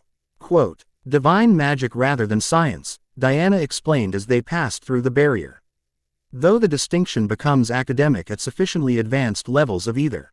Themyscira materialized from the mist, white stone structures ascending in terraced harmony with the natural landscape, ancient and timeless in the Mediterranean sunlight. Amazon sentries stood at attention along the shore, their expressions professionally neutral but curiosity evident in their posture as the boat carrying 2 Kryptonians approached their sovereign land. "They're all women," Kara murmured, though she'd known this intellectually beforehand. Thousands of years of history without male influence, it's like a cultural experimental control group. Naruto smiled slightly at her scientist's perspective. They would say the same about most human civilizations, experimental groups lacking feminine leadership and wisdom. Queen Hippolyta awaited them at the royal harbor, flanked by her personal guard. Her expression remained unreadable as they disembarked, though her eyes lingered assessingly on Kara. "Mother," Diana greeted formally. "May I present Kara Zor-El of Krypton, cousin to Naruto in his Kryptonian lineage." The queen inclined her head with regal precision. "Kara Zor-El, Themyscira has hosted many distinguished visitors throughout its history, but you are the first Kryptonian woman to grace our shores." Kara, momentarily uncertain of proper protocol, attempted a formal bow that awkwardly combined Kryptonian and human elements. "Thank you for allowing me to visit, Your Majesty. I know men aren't typically permitted." "Naruto is the exception that proves the rule," Hippolyta stated. "As his blood relation, you are granted temporary visitor status." Her expression softened marginally. "Diana informs me you lived on Krypton until its destruction, that you remember it as home rather than historical record." "Yes," Kara confirmed, straightening. "I was 13 when I was sent away." Quote, something like understanding passed between them. 2 women who had witnessed the fall of ancient civilizations, though separated by vastly different circumstances and thousands of years. "Then perhaps you might share some of those memories with our scholars while you are here," Hippolyta suggested. "Our historical records of Krypton are extensive but clinical. Living memory provides context that archives cannot." The request visibly surprised Kara. "I would be honored." With formalities concluded, Naruto led them toward the hidden entrance to his fortress variation, a cave system beneath the eastern cliffs, accessible through an ancient temple dedicated to Athena. As they walked, Amazon warriors and citizens paused in their activities to observe the procession, particularly Kara, whose presence generated unmistakable curiosity. "They're staring at me," she muttered uncomfortably. "Many have never seen a Kryptonian woman before," Diana explained. "They're curious how you differ from Naruto, and from Amazons. Scientifically, they're making reasonable observations," Naruto added. "Our solar energy absorption creates subtle differences in physical presentation compared to humans or Amazons." Kara glanced at him sideways. "You really were raised by scholars as well as warriors, weren't you? Knowledge and combat skill are equally valued here," he confirmed as they reached the temple grounds. "The Amazons believe wisdom without strength invites exploitation, while strength without wisdom guarantees tyranny." The Temple of Athena stood in classical Greek splendor, its marble columns rising toward a pediment adorned with intricate carvings. Unlike many structures on Themyscira, its design remained purely Amazon rather than incorporating elements from other cultures. Naruto approached a seemingly ordinary section of the rear wall, placing his palm against a specific stone. Kryptonian glyphs illuminated beneath his touch, spreading outward in a spiraling pattern before the wall silently reconfigured, revealing a passage that had not existed moments before. Kryptonian technology integrated with the existing structure, he explained, leading them downward. The entrance recognizes both my DNA and energy signature. The passage descended deep beneath the island, illuminated by a combination of ancient Amazon torches and crystalline Kryptonian light sources. The integration of technologies became increasingly evident as they proceeded. Amazon symbolic carvings alongside Kryptonian data interfaces, mystical wards complementing scientific security systems. When they finally reached the central chamber, Kara stopped abruptly, her expression cycling through shock, fascination, and something approaching reverence. Unlike Soup, Armin's pure Kryptonian fortress with its austere crystal architecture, Naruto's creation blended traditions in striking harmony. Kryptonian technology formed the functional core, but Amazon aesthetic principles guided its implementation. The chamber felt simultaneously ancient and futuristic, wisdom accumulated over millennia expressed through crystalline interfaces and stone monuments alike. It's beautiful, Kara admitted, turning slowly to take in the impossible fusion of cultures. I expected to be offended by the adaptation of Kryptonian technology, but this is balanced, Naruto supplied, neither tradition dominating the other. Central to the chamber stood a holographic projector displaying a slowly rotating representation of Krypton as it once existed. Beside it, a similar projection showed Themyscira from above. The two worlds, one lost to physical destruction, one hidden from the outside, revolved in silent parallel. The knowledge crystal your father created, Kara asked suddenly. Does it contain his consciousness simulation like Cal's version? Naruto nodded, approaching a crystalline pedestal. Though my interactions with it have been complicated, my upbringing in G differed significantly from what Jor-El anticipated. He activated the interface, causing light to coalesce into the dignified figure of Jor-El, dressed in traditional Kryptonian attire bearing the House of El insignia. The holographic representation surveyed the chamber before focusing on the visitors, its expression shifting from programmed neutrality to evident surprise at Kara's presence. Kara Zor-El, the simulation stated, its voice carrying the formal authority of Krypton's foremost scientist. This outcome was not among my calculated possibilities. Uncle Jor-El, Kara replied, Amat.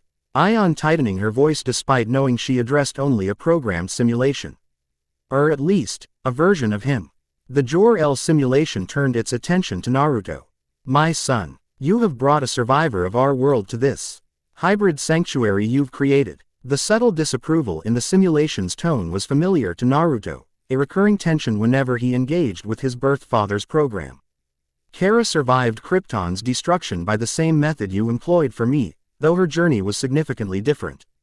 Jor-El processed this information with evident interest. Then he House of El survives beyond my expectations. This is satisfactory, Kara repeated, an edge entering her voice. Is that all you can say?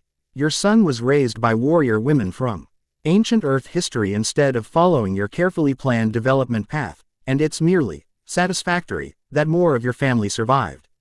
The simulation regarded her with the same detached scientific interest Jor-El himself had often displayed in life. My programming adapts to unexpected variables, Kara Zor-El. While my son's development diverged from optimal projections, his integration of Kryptonian knowledge with the Themyscira training has produced interesting results. Diana, who had remained respectfully silent during this exchange, stepped forward. Interesting enough, he helped prevent a phantom zone breach that could have devastated Earth, using precisely the combination of knowledge you find so suboptimal. The directness of her challenge caused the simulation to reassess its programming, incorporating new variables. The Amazon princess speaks with the authority of experience, it acknowledged. Perhaps my initial parameters were insufficiently flexible. Naruto had witnessed this adaptation before, the Jor-El program gradually reconciling its preconceived development path with the reality of his Amazon upbringing. Each interaction shifted the simulate ion's parameters incrementally toward acceptance if not full understanding. Father. Naruto addressed the simulation. Kara carries living memory of Krypton that neither your programming nor your son possesses. She represents cultural continuity that transcends mere data. The simulation studied Kara with renewed interest. This is accurate. My programming contains comprehensive knowledge but lack KS experiential context from perspectives beyond my own. It turned toward Naruto. You wish to learn from her what I cannot teach you. Not instead of your guidance, Naruto clarified. In addition to it, for the first time, something like genuine approval flickered across the simulation's features. Seeking knowledge from multiple sources demonstrates wisdom, my son. Perhaps the Amazon influence has merit I failed to calculate. With that unprecedented acknowledgement, the simulation dissolved, returning to dormancy until next summoned. An awkward silence followed its departure. Well, Dia, Na observed with diplomatic understatement, that was more productive than some of your previous conversations with him. Kara studied Naruto with newfound understanding.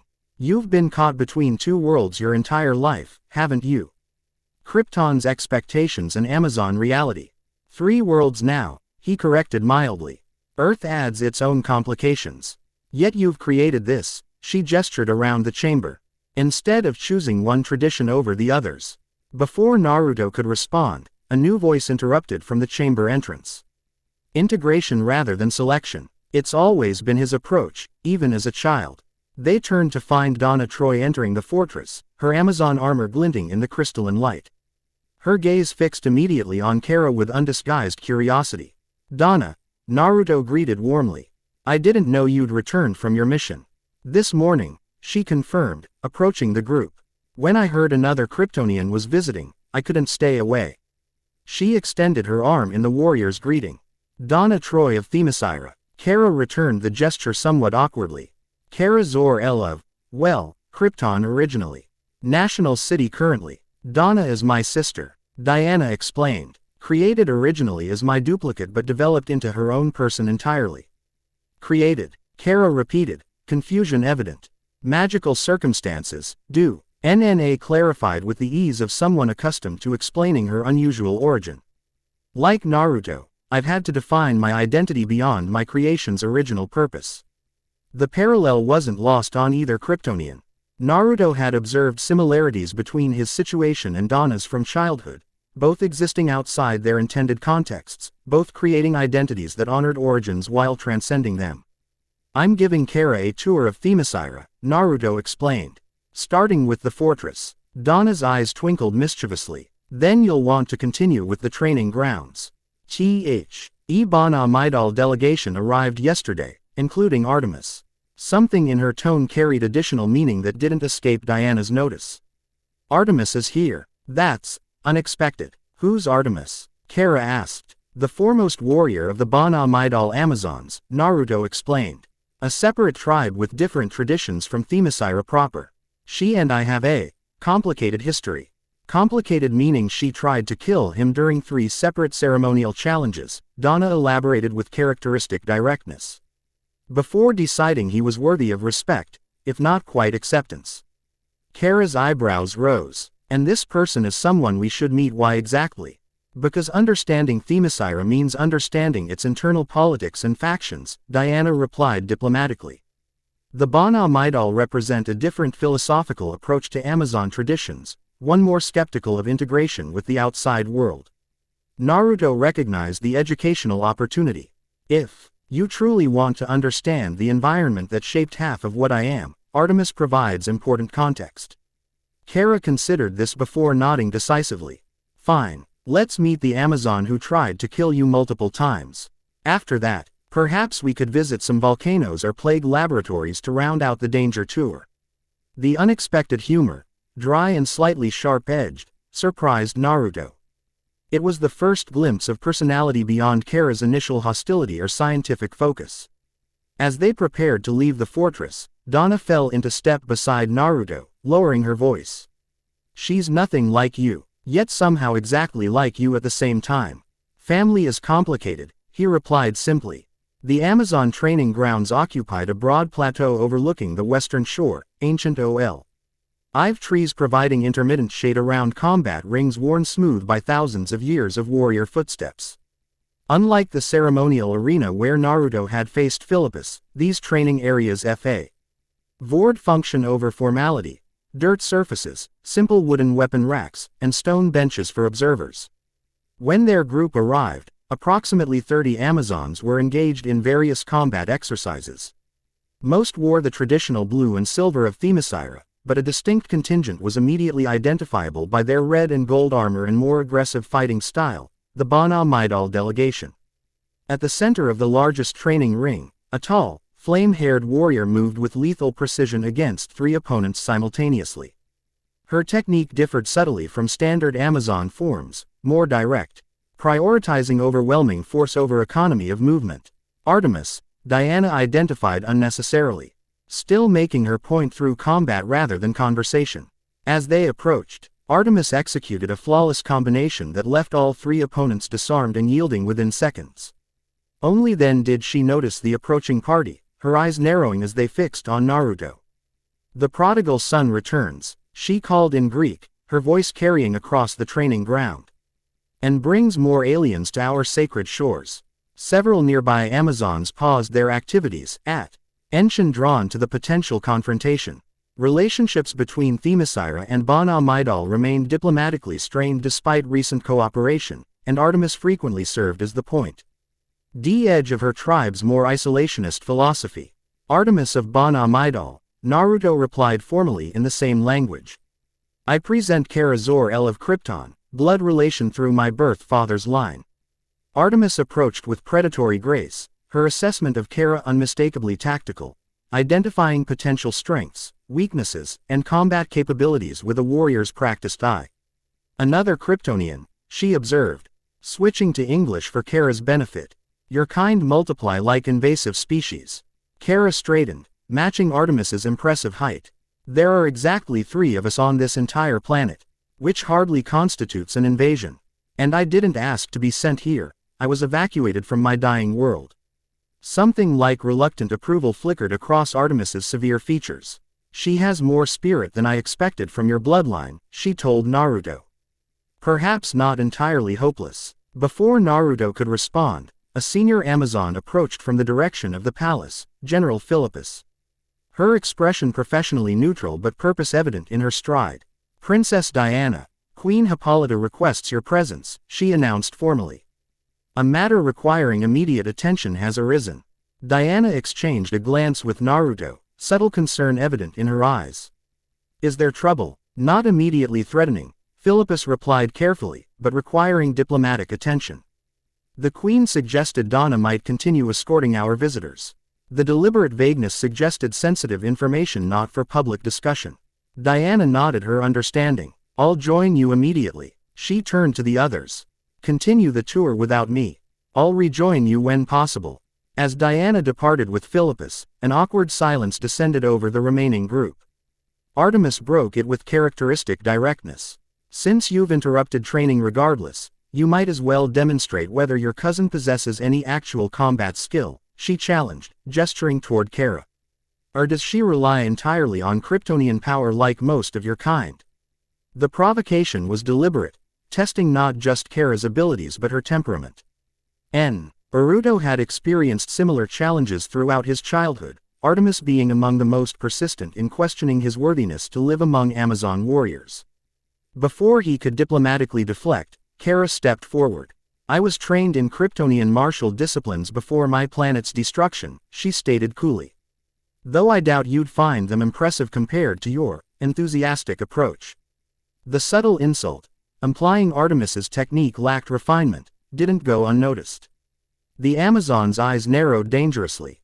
"Perhaps a demonstration then," she suggested with deceptive lightness. "A friendly exchange of techniques." Donna moved subtly closer to Naruto. "This could end badly," she murmured. "Or surprisingly well," he countered quietly. "Kara needs to establish herself on her own terms here." Artemis led Kara to the central training ring, other Amazons gathering to observe this unprecedented matchup, Bana Maidal's champion against a female Kryptonian. Naruto and Donna followed, positioning themselves at the ring's edge. "Standard training rules," Artemis declared, selecting a wooden practice sword from a nearby rack. No powers, no lethal intent, victory by submission or ring out. Kara eyed the practice weapon skeptically. I'm not familiar with sword combat. On Krypton, martial training focused on unarmed techniques. Then demonstrate those, Artemis challenged. Setting aside the sword and assuming a ready stance. Show us what Krypton considered combat skill. What followed surprised even Naruto. Kara moved into a formal stance he'd never witnessed before, clearly Kryptonian in origin but containing elements reminiscent of certain Earth martial arts. When Artemis attacked with typical Bana Midal aggression, Kara redirected the force with surprising technical precision. Her movements economical and focused on balance disruption rather than direct counterforce. Clercore, Kara named the discipline between exchanges. Developed for zero gravity combat on Kryptonian space vessels. Artemis adjusted her approach, centuries of combat experience allowing her to adapt to the unfamiliar style. The friendly exchange quickly evolved into a genuine test of skill. Neither combatant holding back their non-powered abilities. Naruto watched with undisguised fascination, seeing authentic Kryptonian martial arts practiced by someone trained on his ancestral homeworld filled a knowledge gap his archived learning couldn't provide. Beside him, Donna observed with a warrior's appreciation for technical execution. She's good, Donna assessed quietly. Different methodology entirely, but sound principles. Her style would be devastating with Kryptonian strength behind it, Naruto agreed. It's designed to create compounding force imbalances. The exchange continued for several minutes, neither combatant gaining decisive advantage. Kara's technique was technically precise but lacked the combat experience Artemis had accumulated over centuries. Conversely, Artemis's aggressive approach found itself repeatedly redirected by unfamiliar counter patterns. Finally, a sequence of rapid exchanges ended with both warriors at impasse. Artemis's forearm at Kara's throat while Kara's fingers were positioned at a nerve cluster that would have incapacitated the Amazon had she applied pressure. Draw, called Philippus, who had returned unnoticed during the exchange. Her authoritative voice ended the contest immediately. Both combatants stepped back, reassessing each other with newfound respect. Artemis inclined her head fractionally, a warrior's acknowledgement. Your discipline has merit, she conceded. Though it lacks adaptability to varying terrain conditions. Your technique is impressive, Kara returned evenly. Though overly reliant on superior strength against most opponents. The exchange of constructive criticism, warrior to warrior, shifted the dynamic between them from antagonistic challenge to professional assessment. Surrounding Amazons murmured appreciatively, recognizing the significance of the moment. Naruto caught Donna's knowing smile. You predicted this outcome, he observed quietly. Artemis respects skill above all else, she confirmed. And Kara needed to establish herself as more than just Naruto's Kryptonian cousin.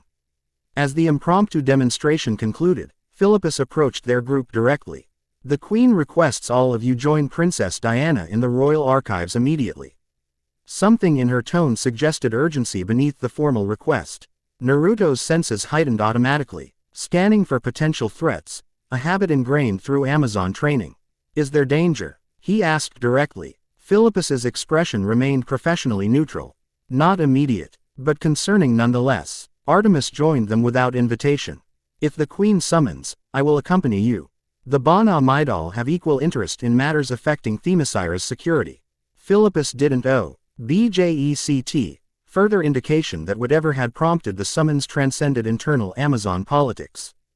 They proceeded to the Royal Archives, a vast chamber beneath the palace where Themyscira's most ancient records and artifacts were preserved. Unlike the public library, access to these archives was strictly limited to royal family members and specifically authorized scholars. Diana awaited them at the entrance, her expression grave. Thank you for coming quickly. Something has emerged that concerns all present. The archive chamber beyond was illuminated by eternal flames in golden sconces, saws. Ching warm light over shelves containing scrolls, tablets, and bound volumes spanning millennia of Amazon history. At the chamber's center stood a massive table of polished marble where Queen Hippolyta examined a weathered scroll alongside Alexa, Themyscira's foremost scholar. Mother, Diana began as they approached, I've brought them as requested. Hippolyta looked up, Her ageless features said the neutral expression of a monarch concealing concern. Thank you, daughter. Her gaze swept over the assembled group, Naruto, Kara, Donna, and Artemis. What I am about to share touches on both Amazon and Kryptonian history in ways none of us anticipated. Alexa carefully rotated the scroll she'd been examining. This document was discovered during cataloging of artifacts from the Western Temple excavation. It dates approximately 3,000 years ago, during the reign of Queen Penthesilea. Ancient even by our standards, Donna observed. Indeed, Hippolyta confirmed, but its content is what concerns us. She gestured for Naruto to examine the document directly. See for yourself. The scroll contained text in ancient Amazonian script, a language few outside Themyscira could decipher. But NTERS pursed among the faded characters were unmistakable symbols of another origin entirely. Kryptonian glyphs, primitive compared to modern versions but recognizable nonetheless. Naruto's breath caught. This is impossible. Krypton had no contact with Earth 3,000 years ago. Their interstellar exploration began much later. So we believed, Hippolyta stated. Yet here is evidence suggesting otherwise. Kara leaned forward, studying the symbols with evident shock. These are definitely Kryptonian, though in an archaic form I've never seen outside historical archives. Her finger traced one particular glyph. This represents the House of Van, one of Krypton's oldest bloodlines. The text describes an emissary from beyond the stars who arrived during a period of conflict between Themyscira and Atlantis, Alexa explained. According to this account, they came seeking a substance called. She hesitated, looking to Naruto. Sunstone, he translated, recognizing the Kryptonian term. Quote, an ancient name for kryptonite, radioactive fragments of Krypton. Silence descended as the implications rippled outward. If Kryptonians had visited Earth millennia ago seeking kryptonite, numerous historical assumptions required reconsideration. Why would Kryptonians search for fragments of their planet before its destruction? Diana questioned, voicing the obvious paradox. Not fragments of Krypton itself, Kara clarified slowly. Her scientific training engaging with the puzzle. Kryptonite can form when other planetary bodies are exposed to certain radiation patterns from Krypton's red sun. Her expression grew increasingly troubled. But why ancient Kryptonians would seek such material? I can't imagine. The document continues. Hippolyta directed their attention to a subsequent passage. It states that Amazon mystics helped locate what the visitor sought, a green crystalline deposit beneath what we now call the Valley of Souls. Artemis stepped forward, her previous antagonism replaced by strategic focus. The Valley of Souls lies between Themyscira and Bana Midal territories. It has always been considered sacred ground, unfit for habitation or excavation.